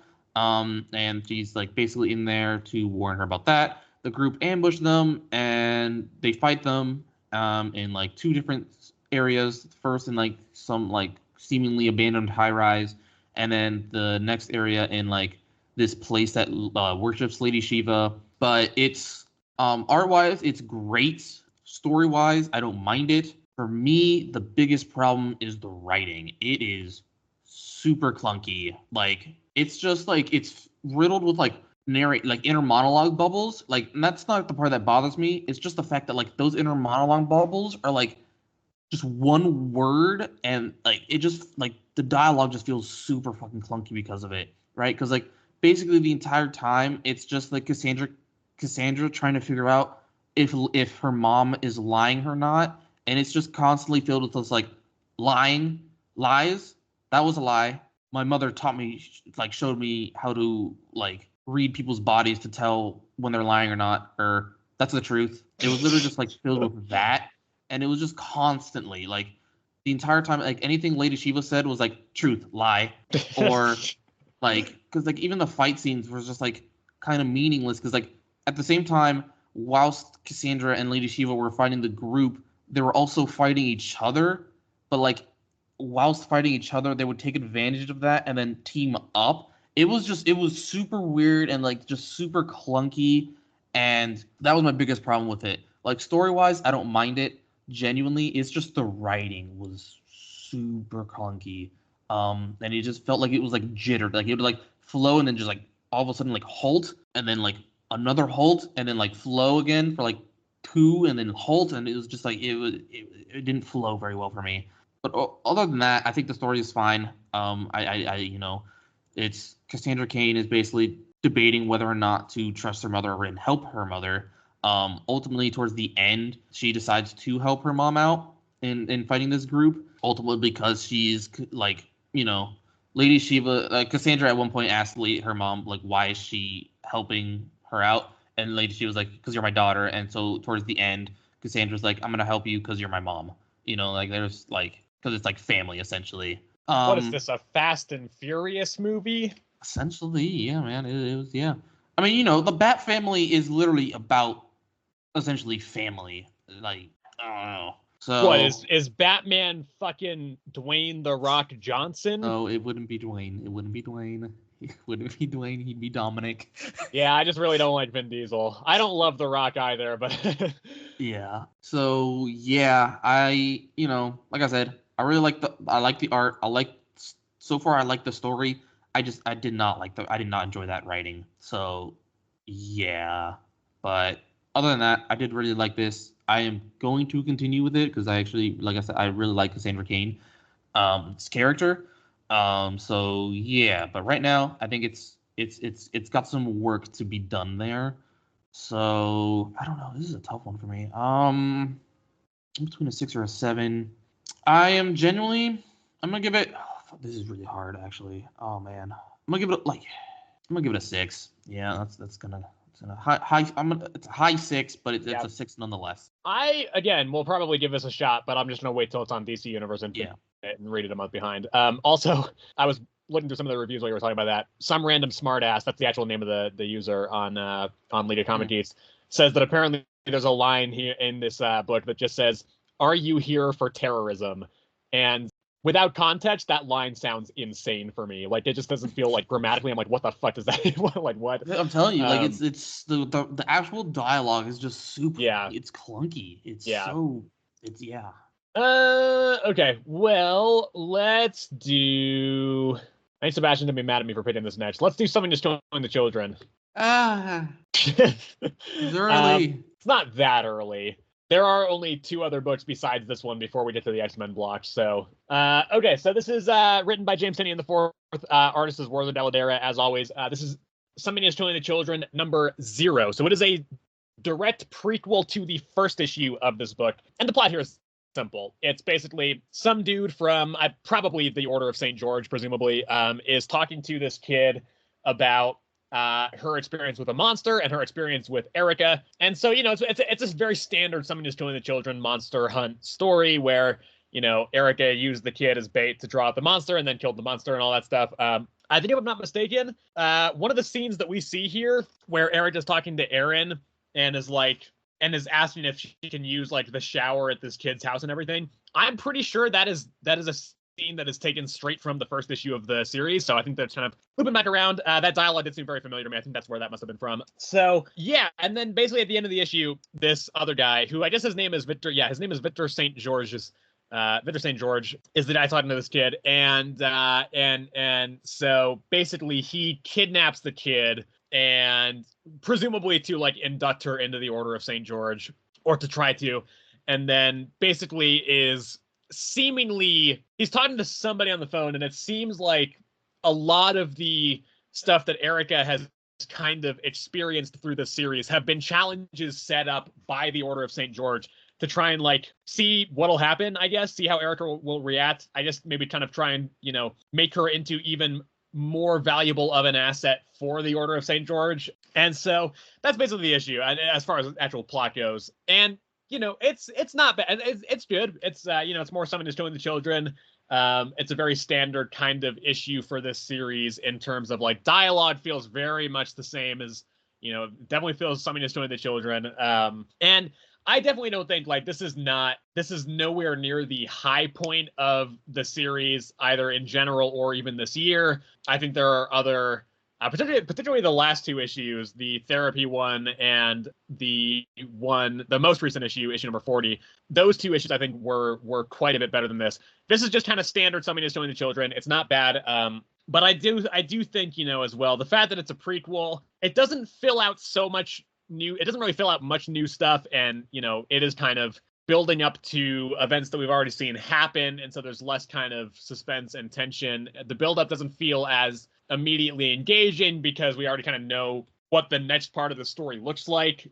And I think as well, yeah, it also does seem to lift some dialogue and scenes from that first issue. So I personally, this is not one of my favorites of this series. I certainly don't think it's bad. But I do think, you know, not much happens here. It's mostly kind of a conversation between two characters intercut with scenes that we've kind of already seen, or at the very least kind of already know about, because it is, again, directly leading up to the first issue of the series. So I certainly don't think it's bad. Again, I think it's, you know, this series is very rarely a series that I think is... There's very rarely issues in the series that I don't think are at least pretty solid. But this one didn't blow me away. It just kind of was a standard, you know, decent enough issue of the series. What can I say about this one? Let me think. It's. I mean, I like it. Surprise, not really. I mean, you know, it is, like you said, very much a prequel. So it's not. To me, it's not amazing. I still enjoyed it for what it was. You know, I did enjoy some of our most recent ones a lot more. You know, I might have missed that, but I thought that Victor St. George's guy, I thought he killed the little girl at the end. I thought he just kidnapped her. Maybe he did kill her. I don't know. But I might be remembering that wrong too, though. So yeah, but you know, like you said, you know, very big. So this took place before the first thing. Yeah, before the first issue. Okay, all right. So this has been going on for a while. Then we just haven't been seeing that. Yeah, this Victor dude, he's probably been doing some stuff in the background of the entire series that we just haven't seen. All right, interesting. I don't have a lot to say on this, genuinely. Yeah, there's not much here. Yeah, I mean, you pretty much covered it all, though. Like, you know, it's just like us basically reliving some sort of battle that the child saw, essentially, and yeah, and then we just kind of learned that a lot of this stuff that has been happening to Erica has been like some sort of trial for, I don't know, some sort of like ritual, I'm assuming, or something like that. Yeah. But yeah, I mean, I don't know. I mean, the dialogue is still pretty good. The art is still amazing. I absolutely love the art on this still. You know, it felt wanting a bit more, honestly. Yeah. So yeah, not a lot to say on it. Still enjoyed it for what it was, though. I'm still gonna give it an 8. I'm gonna give it a 7. I was kind of hovering between a 7 and an 8. I think it could go either way, but I do think, again, I think kind of the nature of this being a prequel does lead to it, meaning that there's not a whole lot you can kind of do with this that is exciting, since we already kind of know, again, the immediate, not even just the immediate, we know 40 issues worth of story, and granted, like 10 of those were flashbacks, but even taking that away, we know 30 issues of stories worth of what happens going forward. So it makes it a little bit harder to get immediately invested. Like, there is some stuff with this Victor guy that clearly will come back into play somewhere down the line. But that part was not even immediately interesting enough to me where I would get super excited for that. So 7 for me. Again, definitely not bad, but definitely not a high point for the series either for me. Let's do the Ultimates. This is the Ultimates number 6, written by, of course, Dennis Camp, and the artist is Juan Frederi. So this is the conclusion of the first arc of the Ultimates. And basically, here's the premise, right? It is the Ultimates assemble to take down the Hulk. The entire roster of the Ultimates unites for the first time in this high-octane climactic conclusion of the first arc. Iron Lad has a plan to defeat the Hulk, the most powerful and imposing member of the Maker's Council.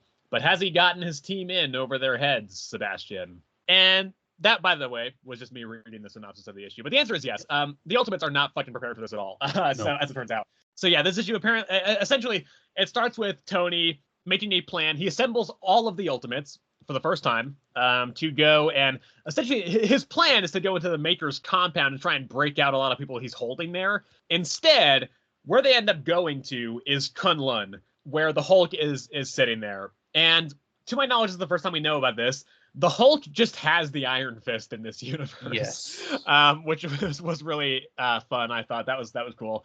But yeah, so I just want to run through all the people that are in this because it's a lot. And this is something that I mentioned, I believe, even in the last issue, where I was a little bit concerned with how many characters are on the Ultimates now, because again, there's a lot of them, and it seems like they're going to add more. By the way, in 2 issues from now, we're getting the Ultimate Guardians of the Galaxy. To be fair, I don't think they're going to stick around very long, but they will be there. And then 3 issues from now, we did Ultimate Luke Cage, and he might join the Ultimates. So regardless of that, we have America Chavez, Captain America, Doctor Doom, Giant Man, Hawkeye, Hulk, Human Torch, Jim Hammond, Iron Lad, She-Hulk, Sif, Thor, and Wasp. That is, if my counting is correct, 12 members of. Wait, no, hang on. Let's see. 1, 2, 3, 4. It'd be 5, 11 6, members 7, of the Ultimates. 8, 9, 10. Okay, so it's 11 members. Doom is not on the mission. He stays back to try and pull them back if anything goes wrong. But everybody else is on the mission, I believe.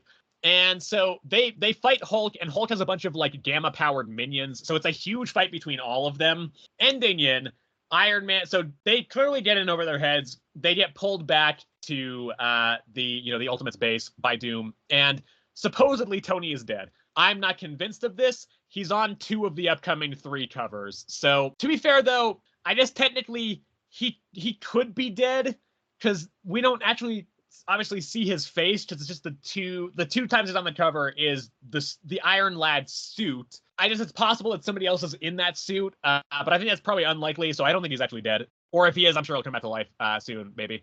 But yeah, that's basically the issue. There's some cool stuff in there. I think a highlight is Wasp gets like eaten by somebody and then grows big inside and like really fucking fucks that guy up. But mostly it's just the Ultimates getting their asses kicked. She-Hulk gets her hand cut off, I believe. It was crushed. It was crushed. Yeah. But I think so. This is pretty good. I think the action is maybe actually a little bit too much. It's most of the focus of this issue, and I do think at a certain point I started to be like, wow, this scene is really going on for a while. However, the action is fine, and I think this issue manages to really cleverly skirt around the problem of there being, quite frankly, too many Ultimates on this team. I think like the 7 members of the Avengers book, I already think are not balanced super well. So having this many Ultimates on the team, you're gonna have people who end up feeling like they get shafted. But I think this issue manages to avoid that because this issue is not really about the Ultimates. It's about the Hulk. The Hulk is by far the central character of this issue, and the Ultimates are kind of all revolving around him in this moment. And I think that manages to provide this issue a sense of focus that I don't think would be there if it was more focused on the fight and the Ultimates themselves. And so I think that was really smart, and I think that is the only reason this issue feels coherent, because otherwise, again, I think there just are too many characters to make this feel balanced. But I think having, again, the Hulk at the focus of it, I think helps a lot to do that. So I don't know much to say besides that. The fight was decent. I do prefer kind of the more experimental and more kind of unique conceptual parts of this series as opposed to like the big action stuff. But this was still good. And again, I think great choice by the writer to have the Hulk be the central focus. stuff like him having the Iron Fist is pretty cool as well. So it's definitely not my favorite issue of the series, but I do think it is solid, and I do still, think the series is very solid overall. No, yeah, I think this one was, the big action scene and stuff like that, and like most of the Ultimates, you didn't actually see really fighting. Like I didn't really notice America Chavez or Hawkeye in this at all. Yeah. How even Captain America, I can Yep. really didn't see that much.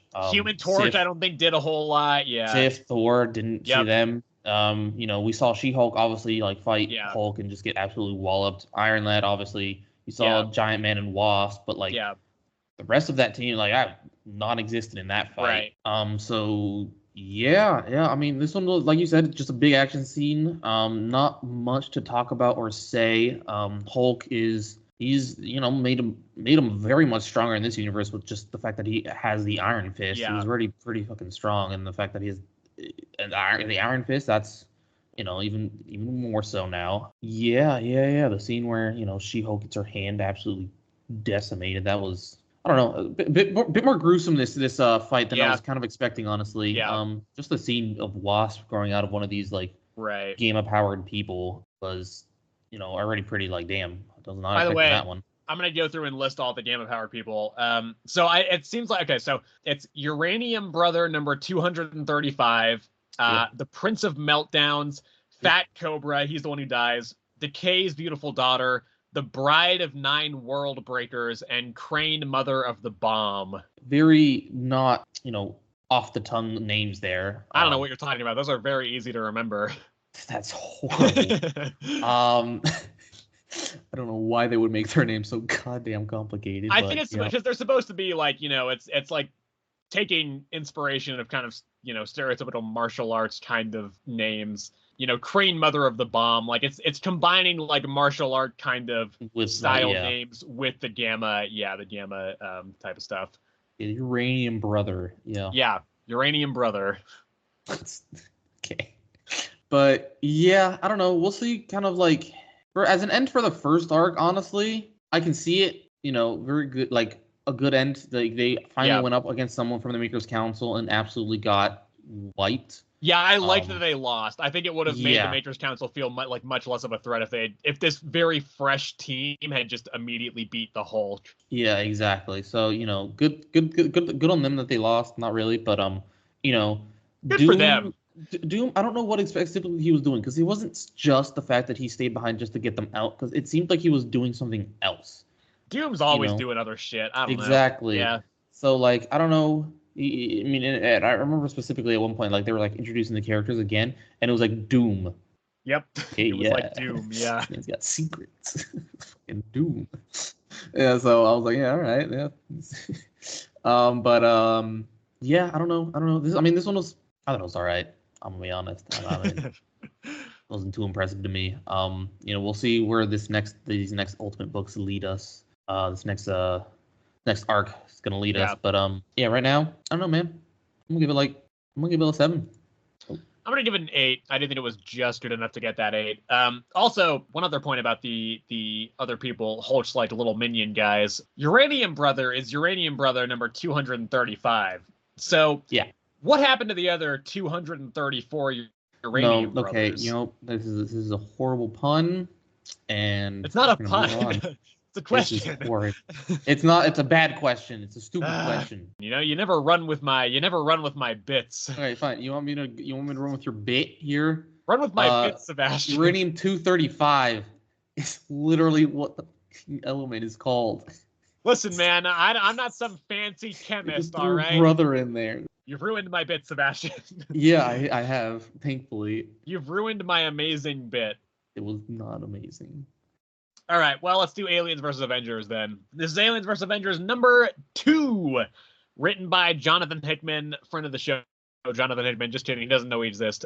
And artist, friend of the show, Asad Ribic, again, just kidding, doesn't know we exist. But, okay, so right off the bat, this series, they should not have announced this as early as they did. They should have waited until it was closer to ready so they could do this series monthly, because as it stands, the last issue of this series, the first issue, was in August. The next issue of this series is in February. Yeah. So the publishing schedule is just too inconsistent. totally understand Assad Ribic is an artist who is very particular. He's very detailed. And as a result, he's slower. That's fine. Just wait until the book is closer to ready to go out the door before you announce it. And so it's not this weird, like, 3-month gap in between every issue. Outside of that, this issue is pretty good, I think. Mm-hmm. We have the first part of this issue. A lot of this issue is focused around some of the androids. Engineers. Are they the engineers? Yeah. Okay. And they're pretty much talking about how they hate humans and stuff, and they want to kill all the humans. And they have a discussion with Tony. By the way, we also find out that the engineers are not actually from this version of the Marvel Universe. They're from another alternate universe that then came into this version of the Marvel Universe. Talking to Iron Man about it, and you know, they have a cool conversation. There's a cool line in there where I don't remember who it was that said it, but one of them says, "Death from a bullet fired before you even understood the idea of a gun." Like, man, that's some Hickman-ass dialogue. This issue, it's so weird to me that Aliens versus Avengers, a series that could have very easily just been a dumb crossover between two IPs, is somehow the most Hickman-feeling Hickman book that he's doing at Marvel right now. Because it's this, he's got Ultimate Spider-Man and Wolverine Revenge. And while I like both of those books, they don't feel very Hickman-esque. Like, Hickman's all about the high-concept sci-fi stuff. This dumb Aliens Avengers crossover book is the most, like, high-concept Hickman book that he's currently doing at Marvel, which is so funny to me. Anyway, though, then the rest of the issue is focused on the rest of the group of heroes, you know, a little bit into the future where, you know, they're all still trying to hold out the stronghold. And Tony ultimately is like, okay, we do need to go. We need to leave immediately. But Steve is not, you know, back from his mission yet. He's kind of, him and some of the others were kind of posted on these, like, watchtowers to try and hold down the fort. And so none of them are back. So they're like, we just gotta leave. And so they start to leave, and it just turns out that the city, like a big part of the city that Tony built, was just a spaceship to get them out of there. So they're getting ready to go, but then Steve starts running back with a whole bunch of other survivors. And so Hulk goes out there with Steve to try and hold off the alien horde, knowing full well that the rest of the group will have to leave without them. And so it's them kind of trying to buy everybody else time as the aliens are flooding, you know, forward towards them. And then, yeah, the rest of them leave, and Steve and Hulk end up staying behind, and presumably they're probably going to die. I mean, Hulk might be okay for a while, to be fair, but Steve, I don't know how long he's going to last. And that's basically most of the issue. And yeah, it's good. I think there's fewer of the kind of cool merging of the Alien and Marvel universes as there was in the first one. Like, we don't have an instance of, like, Valeria Richards getting face hugged in Chestburst. Yeah. We don't have an instance of Miles being face hugged in the Venom symbiote going on to the face hugger. There's nothing like that, but I think it's just a more solid issue in general.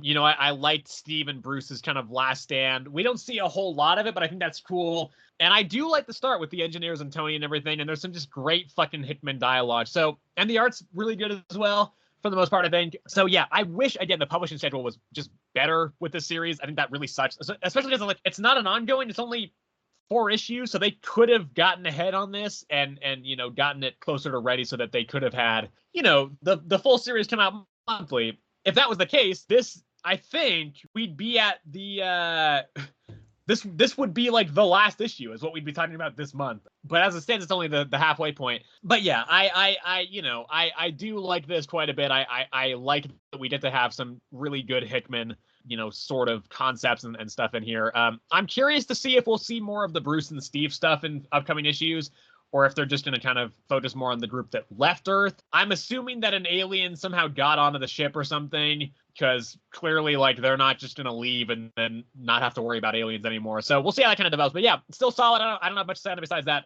Very, just good, solid, fun issue with some cool sci-fi stuff. And I think a slightly better issue than the first one as well.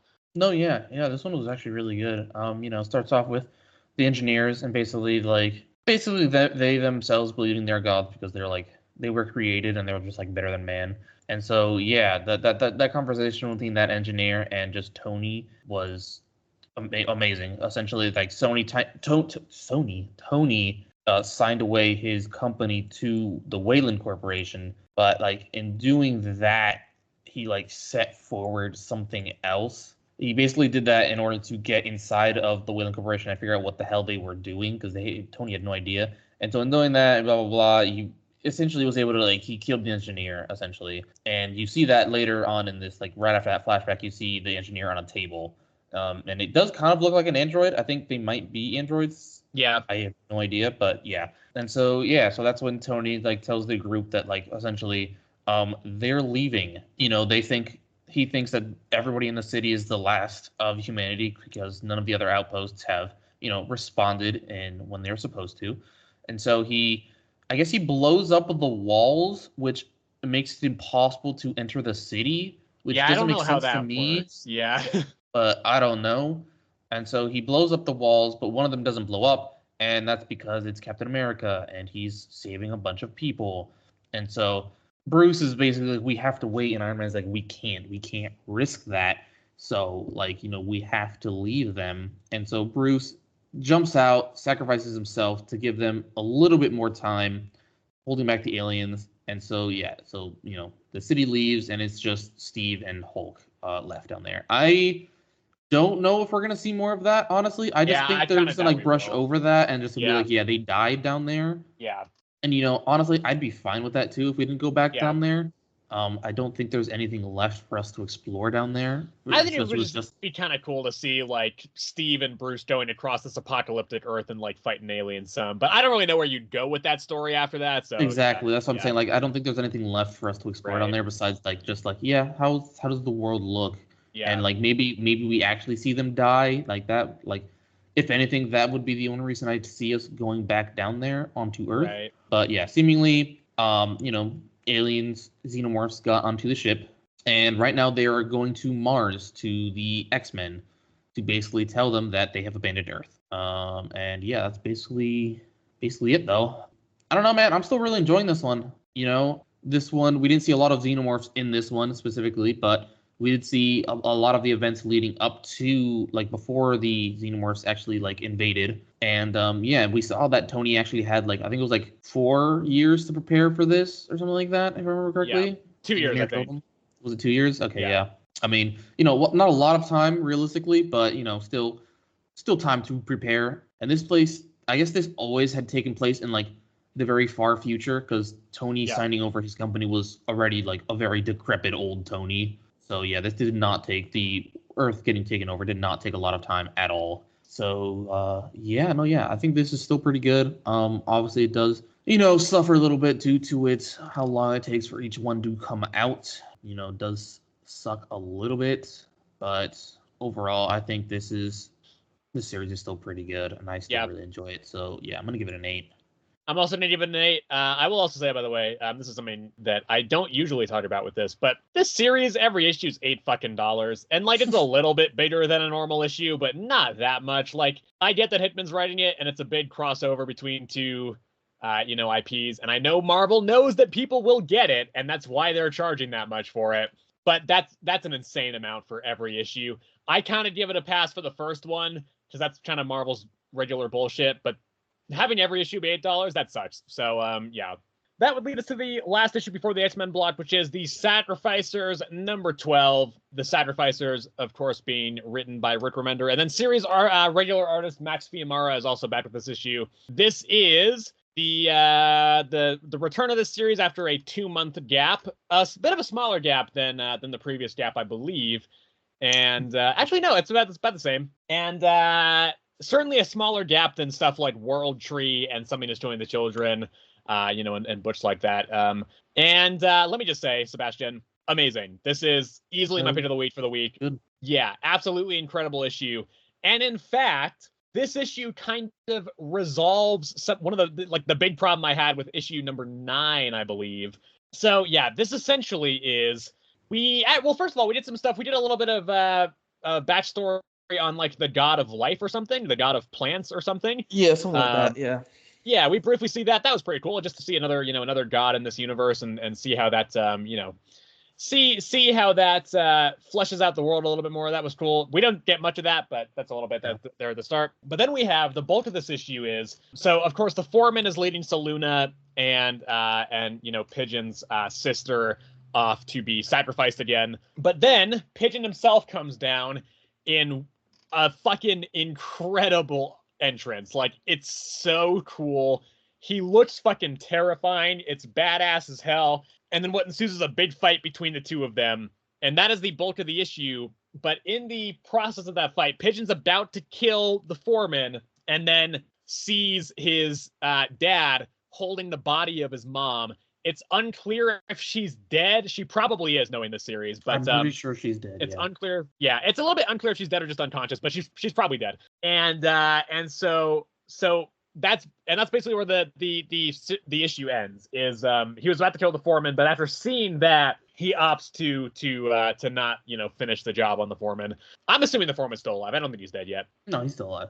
Yeah, so that is, again, the bulk of the plot of this arc. And I think this does such a better job of what I think issue 9 was trying to do. Because when we were talking about issue number 9 is the one where he kills Aquaticus, the ocean god. And I, first of all, found the fight to be just kind of okay in that one. I think the fight is just better here. I think it's cooler. I think Pigeon has more badass moments. Like, Pigeon is like a fucking force of nature in this. He's really cool. But my complaint in that issue was that, first of all, again, I didn't love the fight, but also the main thing was that I couldn't tell if they were trying to make Pigeon the hero or the kind of straying into the villain of this kind of thing. And this issue provided a much clearer answer on that. Because in that previous issue, I kind of felt like they were trying to kind of do both, but I couldn't tell which way they really wanted to commit to it. This issue, though, it's very clear. Pigeon is falling into, he's starting to become the thing that he kind of was fighting against. It is very clear now that that is where the series is heading, and I'm glad to have that direction, because again, I was unsure on that before. Doesn't mean he's not still a badass, doesn't mean he's not still cool. We have some very cool moments in this, but the fact that his fight with the foreman kills his mom does make you really, it makes it very clear that what Pigeon is doing, it probably is, I mean, it's definitely justified, I would say, and it probably is, well, I don't know. He thinks he's doing it for the good of the world, but again, we also have the thing of, well, we've seen that when gods die, there are genuine consequences on just the people who are living there, and it's not from the gods being vengeful and trying to intentionally kill them, but like when Luna died, obviously the tides and everything went and killed all that town. So it's being very, very nuanced on the back and forth of basically, it's going very much down the moral quandary of, is it worth it to sacrifice these people so that, the vast majority of people can live, sacrificing the small amount of people so the vast majority of people can live. And it's going way, way nuanced on that. And I love that nuance. Obviously that is an ethical dilemma that is not, there's a lot of debate you can, do around that subject. But I think the way that this series is handling that moral quandary is really interesting. And now it is putting Pigeon squarely in the center of that and saying, okay, how does his journey impact that? Not even just through him, not even just through the effects that the death of the gods have, but how is he also killing other people? And again, I think, because he did kill Aquaticus's, the person who was having an affair on the other god with Aquaticus. He killed her in that previous issue. But again, she was still a god. So it was kind of like, well, I wasn't quite sure if they were trying to say like that was bad that he killed her or not. This one, it's clearly like, yeah, he inadvertently killed his mom.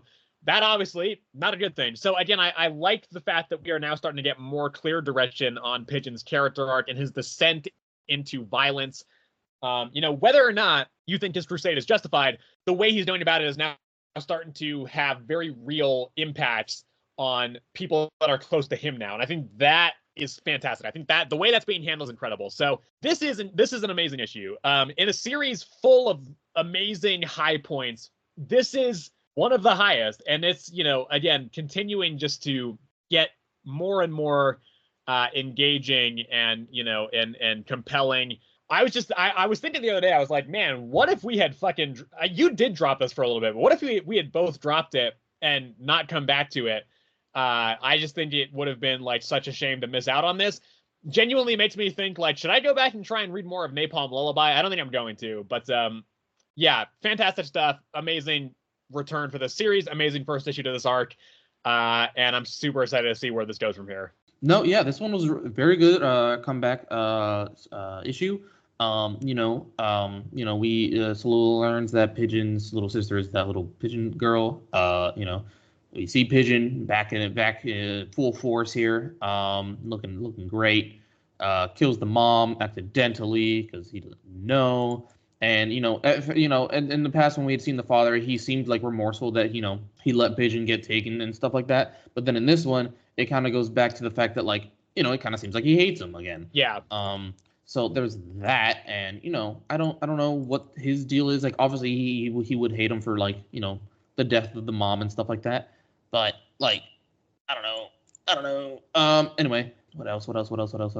Yeah. No. I mean, the fight scene was great. I think I'm kind of gonna be right in saying that it seems like Pigeon is leading to be the villain and kind of leaning towards what he's fighting against ultimately, and so Luna is gonna end up being what he actually wants to be or something like that, and she's gonna be a lot different towards the end of this, and seeing how people are actually living and all that stuff, having lived down there with them because she lost her powers and all this stuff.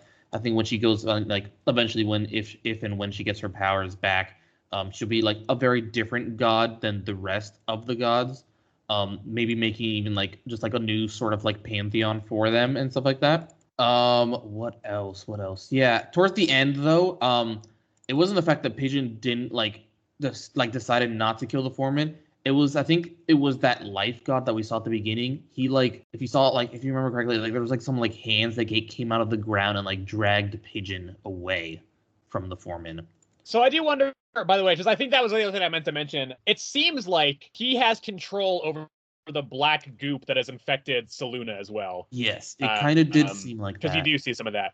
So maybe that was him using that from Saluna and reaching out and taking it back. I just thought it was that the shock of seeing his mom dead just kind of snapped him out of it, and so he just stopped going at him for that. Well, I mean, it did obviously shock him because he didn't finish the job and stuff like that, and he was kind of shocked that he didn't do anything, but he was dragged away at the end, because I think he would have if Foreman had started talking and stuff like that, I'm sure Pigeon would have dealt the final blow at that point. But he was dragged off. I'm assuming by that life god because I don't see any other reason besides just world story, continuing the world story or world building and stuff like that to include that god in the very beginning. Yeah.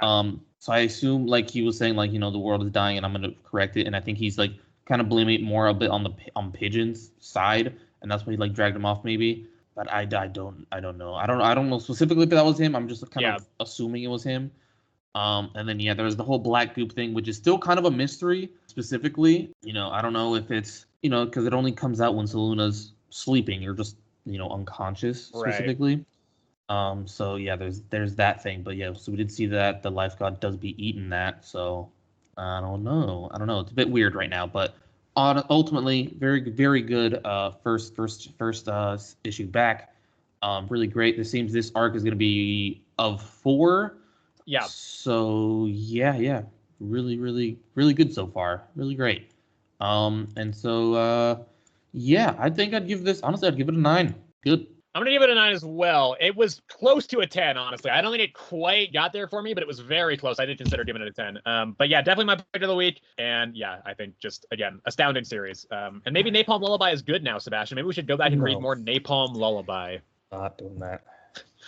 All right, X-Men time, and as per usual, we're going to go in sequence down the list alphabetically, starting with X Factor number 4, and so this is written by Mark Russell, the artist is Bob Quinn. Now, last issue, we were pretty high on. We were like, this is getting good now, actually. This issue I don't like very much. Yeah. This is back to the level of not great that I think the first 2 issues were at.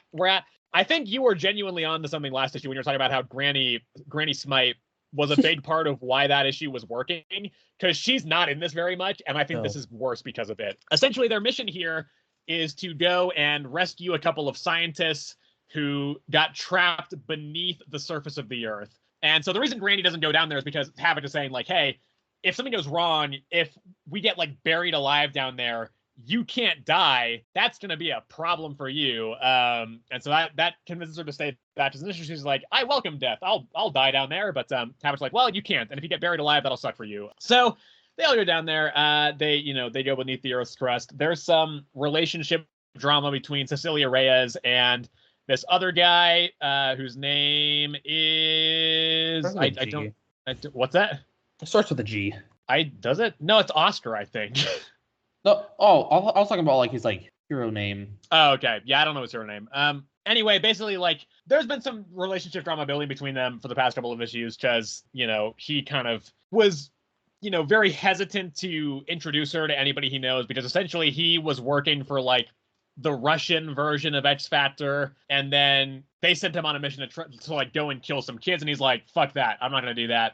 So then he left, but he's like, well, if they can't find me, because he's a teleportation mutant, so that he's like, they'll go and kill everybody who I care about. So that's why he didn't want anybody to know about Cecilia. And so the rest of it is the rest of the team go and they, find out when they're beneath the surface of the Earth that the reason the scientists got trapped down there is because there's a just group of metal-eating giant spiders.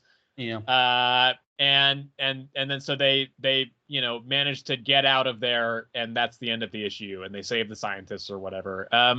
Listen, man, it's fine, I guess. I kind of like the idea of a race of giant metal-eating spiders beneath the surface of the Earth that are like immune to fire because because they just are in such close proximity to lava and everything. There's a couple funny lines here and there, but generally, I think the mission, I think, is about on the same level of quality as the rest of them so far. The problem is, I think, again, it's very clearly a satirical book, right? This is satirizing a lot of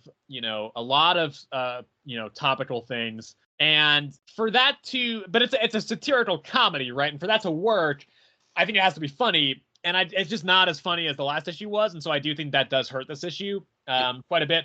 So again, it's fine. I am going to try and just continue reading all of the X-Men books, but I do think like this one in particular, there's a couple of these series that I would drop, and this one would probably be one of the first to go if I were to do that. So again, fine, but a step down compared to last issue.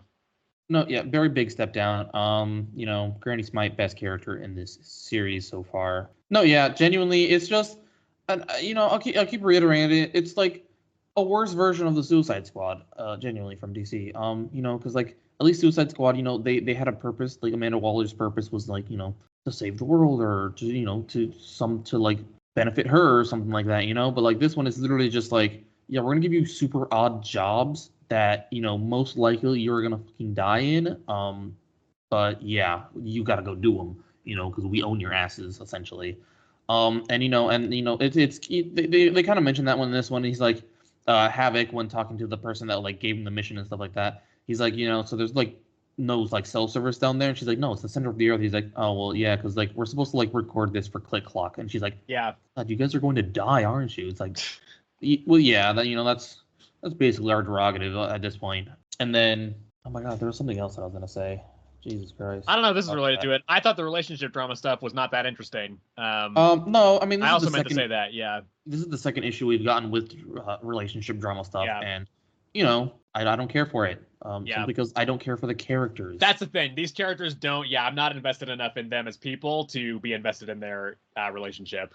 Because, like, if it were, like, something between, like, let's say, Rogue and Gambit, obviously, I'd care. That's been such a huge highlight of Uncanny X-Men. So yeah, exactly. So it's like this one, I don't care. God, there was another line that I was gonna mention. I don't remember it at this point. This sucks. I know there was a line that I laughed at in regards to Pyro.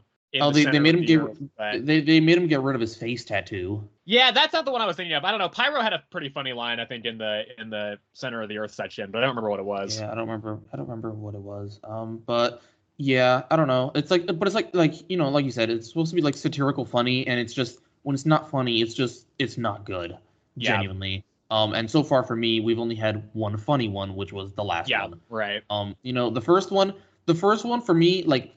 It's for me the best two have been the third one and the first one specifically, simply because the first one I didn't know what to expect with this one, and it genuinely surprised me the fact that like the entire team died, and I didn't understand that it was supposed to be like around that like idea until the second one, and even in the second one I didn't even like it that much because like it's to me it just wasn't good. Yeah. But yeah, this one, it's just honestly for me, like even the mission just like wasn't all that. Like I feel like we didn't even focus on that part at Yeah. all. It was literally just been like the relationship drama mostly Right. between the Cecilia and that other guy. I think his name was Oscar. Yeah. But so yeah, it's those X Factor so far. It's really not blowing me away, Yeah. honestly. It's not that good. So yeah, I'm gonna give it like a 5, dude. I was on the fence between 5 or 6. I think I'm gonna give a 6, just barely. I don't think it was terrible, but it's just kind of like, yeah, I don't know, not doing it. Okay, so that would lead into X-Force number 5, Sebastian. This is written by Jeffrey Thorne. The artist is Martisto. So I'm gonna say something that Sebastian might not be a fan of here. This might be my favorite issue of the series. Okay, well, no, I didn't hate this. Of the series, I don't mind that. Okay. Genuinely, I mean, I haven't liked any of these. Honestly, the best one for me has been the second one. You like issue number 2? Yeah, that's what I'm saying. Yeah, like besides that, I haven't really liked most of these. This one for me is probably like it's just number 2 for me. Yeah. Honestly. I think it's between either this issue or the last issue for the best issue of the series so far. I didn't mind the last issue. Again, maybe it's just because I'm a man thing shill, but I didn't mind the last issue. So this issue, essentially, what we have here is this team of alternate Avengers is here. Who do we have on this alternate Avengers, you may ask? Well, I'm glad you asked that. We have Captain Assyria.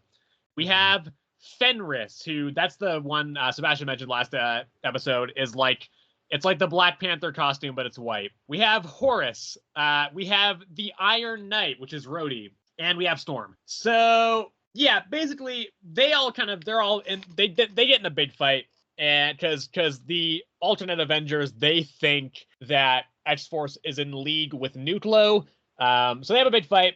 And then Rachel Summers manages to, with the help of Betsy, convince them that she is the Phoenix, and they like worship the Phoenix. So they're like, "Oh, I'm sorry, we didn't know you were with the Phoenix and everything." And then they kind of, they team up, they discuss it, and they're like, "All right, cool, this is what we're gonna do." So then they go and try and take down Nuclear, and Forge realizes in this instant that the fracture node is not Nuclear himself, but it's the fact that he is going around trying to link 3 of these dimensional gates, and if he manages to do that, they will all stay open forever, and the world will just be like overwhelmed with all these like monsters and creatures and stuff that are pouring out of these portals into the earth. So they have to stop Nuclear. They go, and Sage manages to logic her way into figuring out where Nuclear is going to go next, and then when they get there, Surge, essentially with the help of Forge, like supercharges herself and uses that extra power to kill Nuclear, because Nuclear is weak to electricity. But in the process, it like burns her out because she has too much power and stuff, and then so she dies. And that's the issue. So to this issue's credit, it has been, building up to and hyping up the death of a team member here, and it does kill a team member, but I also now, I don't know, because it killed off the team member that joined mid-mission in issue number 1. So to me now, I just go, well, okay, they clearly only brought Surge on to kill her. She's not had a huge, like, role in this series to this point. She's done some stuff here and there, but, like, she has felt like one of the more supporting members of the team because she joined on kind of after everybody else. And so from a writing perspective, I'm like, okay, you didn't want to kill like your main group that you set up from the very, very start. So you brought in Surge to kill her. The death is fine. I think, it's a decent enough death. But again, it clearly just seems like they didn't want to kill off any of the kind of higher profile characters. So they killed off Surge, who is one of the lower profile members. I would say she's not as low profile as Tank, who he still isn't fucking doing anything, by the way. He's like not even really present. The fight with the alternate Avengers is fine. It's all fine. I think actually I didn't mind the way that Nuclear kind of ended up being folded back into this. I'm not a huge Nuclear fan, but I do think that here his role I think kind of made more sense, and I don't know if it retroactively made the previous couple issues in this arc better, but I do think I think his role does suit this issue at the very least. And so yeah, I don't have much to say on it besides that. I think it's fine. This issue genuinely I think is definitely one of the stronger ones of the series. I think it's getting a little bit better, and so we'll see. I mean, next issue it looks like Mystique and Storm are both kind of going to be involved. It might be more of a Forge-centric issue as well. So yeah, it could. I think there's potential in this series going forward. And after that, it looks like we might get kind of a Captain Britain Betsy-centric issue, which is good. Just I feel like she's another character that has not had enough play in this series to this point. So I don't know. I'm hopeful this series could be kind of improving. I certainly still don't think this is one of the best X books right now, but I think it is getting better, and I hope it kind of continues on that same trajectory. No, yeah, I mean, man, listen, man. I won't lie. I fell asleep while reading this one. Okay. Like 2 or 3 times. I fell asleep when I was reading Avengers number 20 this week. Yeah. You know, I read this last night after work. It was exhausted. It was 2 a.m. You know, fell asleep 2 or 3 times while reading this. So, I mean, I probably missed a lot. I don't remember the fight between the X-Force and the Avengers. It's not like a huge part of the issue, but it is a little bit there, yeah. Yeah, I remember the whole Phoenix bit, like how those alternate universe Avengers like worshipped the Phoenix lady, or I don't know if it was specifically the Phoenix Force or just I don't know what, but anyway, there was that. And then yeah, I remember Surge dying towards the end there. Yeah. Missing a lot of dialogue in between that and that. But anyway, I think the biggest points I kind of gave across to me here. So yeah, still really not enjoying X-Force either. Are you gonna drop this? Because I know you've mentioned thinking about it. I mean, genuinely, I think I genuinely dislike this one more than X Factor. I won't lie. It was neck and neck for me. I think the most recent issue of X Factor dropped it below the X-Force series for me now. Yeah. Okay. Yeah. I think that one X Factor book just raised it over this one because for me, like even the second one for this one, while I enjoyed it the most, it's still not good for me, like at all. I just think it's been the one that like made the most sense, especially after that first one. That first one was horrible. The third one I really didn't like. You already know my stance on the fourth one. Yeah. And then I like the fourth one. I like the fourth and fifth one more or less. That's I think also like this one I think is on an upward trajectory, whereas I think X Factor is starting to dip again. That's like kind of what I'm saying. Like it's just one of those like it was okay to me. I'm still not enjoying it at all. Just the fact like I don't know. We'll see what happens with the team now that Surge is dead, like how the team dynamic's gonna be, and especially since I think it was Captain Britain that literally was like, I'm quitting the team because you're not. It was Sage. Was it Sage? Okay, then she was like, you're like Forge, you don't care about the team at all. You don't care about us. You just want to save the world or whatever. You could say there's some kind of Suicide Squad. No, not as much as X Factor, but yeah. But I can see where you get that as they're well. all disposable. Yes. Like they are to Forge, they're all disposable. Yes, they're all disposable. Yeah. So in a sense, yes, they are some kind of like a Suicide Squad. Yeah. Besides that, I don't have a lot to say on this. I don't remember a lot of the story. That the Alternativerse people, their thing. Anyway, yeah, I'm gonna give this like a 6. I'm going to give it a 7. Also, by the way, I can't believe I forgot to mention this, but Man-Thing reforms in this issue. So we do get another Man-Thing appearance this year, and that's always great to see. We don't get many Man-Thing appearances in a year, but usually he's only in like 1 or 2 issues, but it's good to see more Man-Thing. He doesn't do anything in this issue, but he's there. So he does show. Oh my god, he does show up. Yeah, he reforms. The fact that he's not on the cover does not. He doesn't get the. This one doesn't get the 1. Yeah. What about Tank? Because Tank's on the cover, but he doesn't do anything in this. That's true, but he's part of the. I think he's just like he's part of the team. Yeah. No, I agree. Yeah. I don't know if I can really apply that rule there. Yeah. Okay. Well, that will lead us to the final issue of the episode, which is X-Men number 7, written by Jed MacKay, and the artist is. Where's the artist? Hello. Where are you? Neto Diaz. There it is. So. This issue, there is some present day stuff, but it's mostly just kind of Temper talking to the kid from last issue. I think her name, I don't know her name. I don't remember her name. Yeah. But basically, like running a test to see if she's a mutant, and the tests come back negative. They're like, you're not a mutant. And then she goes home, and then her hand like turns into scales for a little bit, so she probably is a mutant. Looked like a werewolf to me. Okay, yeah, I don't know. Regardless, either way, like clearly there's something going on there. I don't know if it's just like faulty equipment on the X-Men's part, but she's presumably a mutant. The main part of the issue though is focused on, it's a flashback to the so-called Iron Knight, which is that what it's called? Yeah, the Iron Knight. Yeah. I for a second was getting confused with the Iron Giant. So yeah, but so basically it's a big focus on that, where we see the Rogue Sentinel just come into Merle, Alaska, probably going after that kid because she seems to think so. Again, like the X-Men are not convinced, but they're clearly wrong about the fact that she's a mutant. So yeah, so the Sentinel comes in. Magneto is there talking to Scott, being like, "Hey, we need to form the X-Men again." And so the two of them fight the Sentinel, and it's not a bad fight. It's a decent fight. And then Magneto at the end loses control of his powers. And so we now find out that Magneto is not in control of his powers, has not been for the entire series up to this point. And what is interesting about that is he's saying it seems to have been a fault in... It's not entirely clear. Yeah, resurrection process, but it's not entirely clear if he means just in general or if he means specifically the Krakoan resurrection process.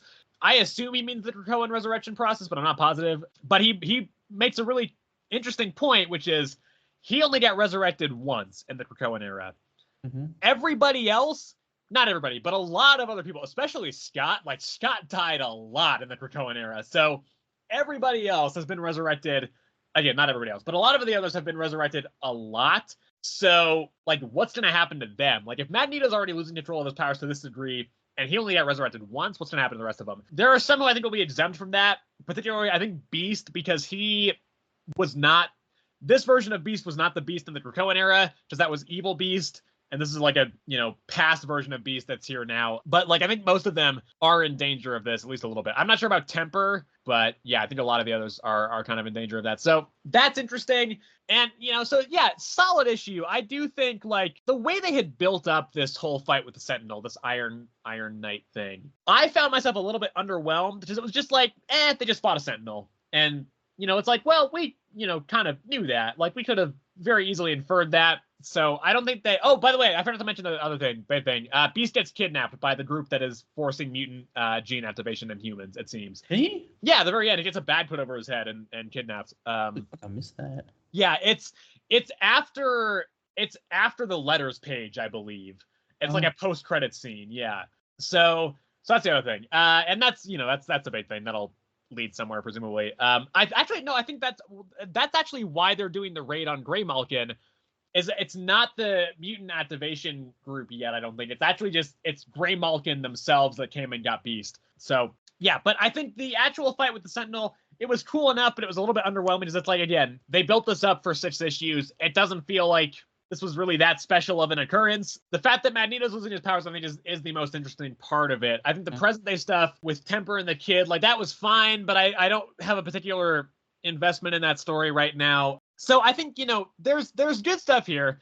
I don't think this is amazing, but I do think, like, it's solid. And I do think, again, this is the kind of book that Jed MacKay is the kind of issue that Jed MacKay works better on in this series. Is it's mostly focused on 2 characters. And so Jed MacKay is able to kind of balance the characters better.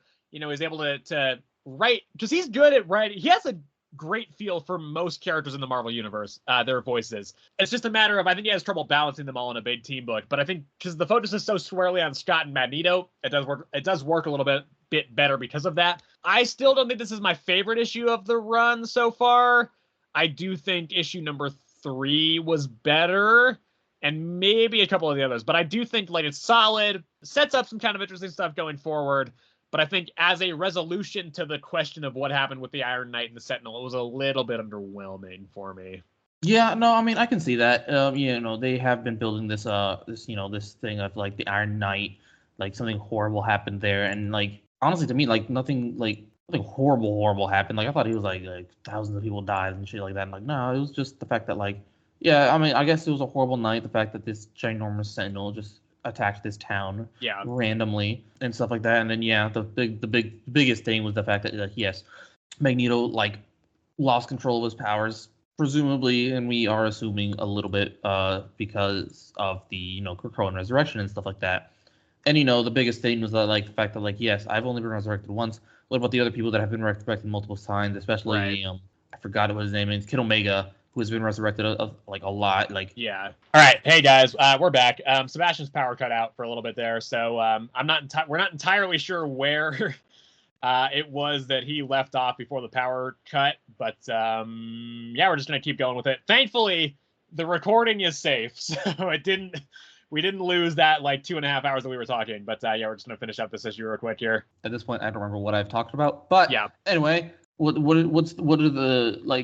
if Kid Omega, an Omega level telepath, starts losing control of his powers? So there was that. But yeah. So I don't know. This one was a bit of a letdown. The Iron Knight specifically, honestly. Yeah.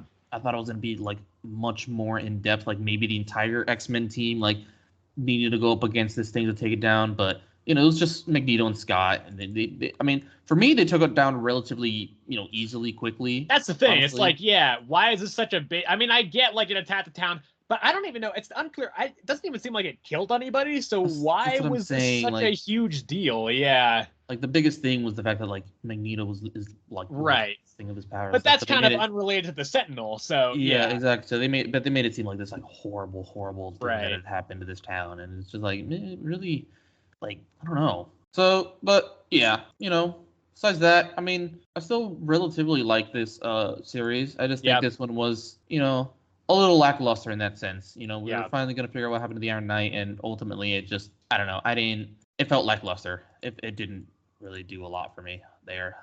So yeah, I'm honestly still going to give it a 7, but. Yeah, I'm also going to give it a 7. I think if the Iron Knight explanation had been more substantial, then I would have given it an 8. But I also I don't love the present day stuff overly. Again, I don't, this random kid that's become a supporting cast member of this series, so far I don't find to be very interesting. And so the present day and Temper, I don't dislike her, but I also just don't know her all that well. And outside of a few cool moments, I don't think she's gotten.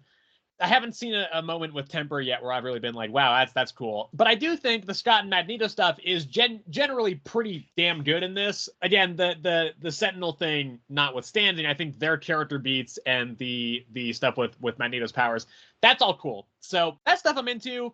The present day stuff not as much, and the actual explanation behind the Iron Knight not as much, but I still think it's solidly written overall. So yeah, 7 for me as well. And that would wrap it up for this episode. Next episode. Yeah, definitely, again, as always, some solid amount of stuff here. We got next issue of Absolute Batman. I alluded to this earlier in the episode. I don't think I'm going to like this issue. And if I don't like this issue, and if I don't like issue 3, I'm dropping it. We've also got the next run of Amazing Spider-Man starting. This will be basically the first time we'll be able to talk about this series. It's the 8 Deaths of Spider-Man. Also, Dr. Doom is coming into the focus here. I'm not a huge fan of the writer on this. He's not terrible, but he's not my favorite. He's a little bit wordy for my taste, I think. Yeah, I mean, we talked about the Blood Hunt ASM tie-in, but other than that, we have not talked about this series at all. So this will be kind of a big jumping on point. Batman and Robin. I didn't mind that last issue. I know Sebastian wasn't a huge fan of it because it kind of did undo a lot of Damian's character development, but I think the actual plot here is looking to be shaping up in an interesting way. So I am kind of still quite excited for this. Captain America number 15. Last issue of this arc was, I think, not bad. It is weird to me, though, that there's only 2 more issues in the series. So yeah, I don't know. We'll see. Huge turning point for the Energon universe. G.I. Joe number 1 is this week. That's big. They've been building up to this for basically a year now, between Duke, Cobra Commander, Scarlet, and Destro. So that's a huge thing. I'm so excited for that. That's a really, really big deal for this universe. Next issue of Green Lantern. So I will be sticking with this series for sure through the end of this arc, which is 2 more issues, including the next issue, number 17. After that, I might jump off. I think if I'm not kind of feeling the urge to the interest in seeing where this is continuing to go, I might jump off after that. I'll still, again, read it on DC Universe Infinite a month later, but I might hop off that soon. The finale of Helen of Windhorn is this week. I haven't talked about this series in a couple issues, but I have recently gotten up to date on it. So if I do read this in time, then I will also talk about this one as well. Spoiler alert, I think it's very likely that unless this issue completely fumbles it, I'm positive this will end up on my top 10 list of the year, which we'll be recording in probably about a month or so, I think. Next issue of Minor Arcana. Didn't love issue number 1. I thought it was good, but kind of slow. Issue number 2, absolutely loved it. Well, not absolutely loved it, but I liked it a lot more. So, I do think, I'm excited to see where this one goes. NYX number 5. Didn't love last issue, unfortunately. I was kind of getting higher, more positive on the series leading up to last issue, but I think last issue did kind of drop it down a step. So we'll see kind of the end of the first arc where, each issue is focusing on a different character of the team. So, I think, I hope this one will be good. The next debut of an X-Men book is also next week with Psylocke number 1. This is an ongoing Psylocke series. Early buzz about this one is that it seems pretty decent, so I'm kind of excited for this. I'm not a huge Psylocke person. I don't know much about her, but yeah, cool. New issue of Time Waits from Distillery, Chip Zdarsky's distillery book. I could not find this at my shop. I'm going to try a different shop and see if I can find this there. But if I don't read it before next issue, I probably won't talk about it, but I did want to at least mention it because I do like Chip Zdarsky. Next issue of Transformers, the conclusion to the 2-part Starscream arc. Again, Transformers is a great series. I'm sure that'll be very good. Ultimate X-Men, also this week. I hope this series will kind of get moving again a little bit. I do think last issue was a bit of a step down and was kind of more of the parts of the series that I don't enjoy as much. But I am still confident the series will, pick back up again. And then, of course, Uncanny X-Men number 5. So fucking excited for this. I mean, I've been super pumped to read this since the last issue. This is my favorite series at Marvel right now, so I'm so pumped for this. Cannot wait to read it. It is, just at the time of recording, all these issues dropped yesterday. And I have Uncanny X-Men. I can see it over there. It's just it's sitting right at the top of my stat for the week, so I'm super excited for that. Anything on your end that you would like to shout out? Deadpool. All right, cool. Well, in that case, yeah, thank you everybody for watching or listening. As always, if you enjoyed the video, you can of course leave a like on the YouTube video if you're watching over on YouTube. You can also subscribe to the channel if you want to see more of our podcast over there, and you can of course also hit the bell notification if you would like to be notified when we post new episodes over here so that you do not miss any of them. You can also leave us a comment letting us know what some of your favorites comics and stuff from the past couple of months or weeks or whatever have been for you, or what some of your least favorites are. If you hate a series, feel free to let us know that as well. And you can also get in contact with us at our email address, which is earthsmightiestcomicspod@gmail.com.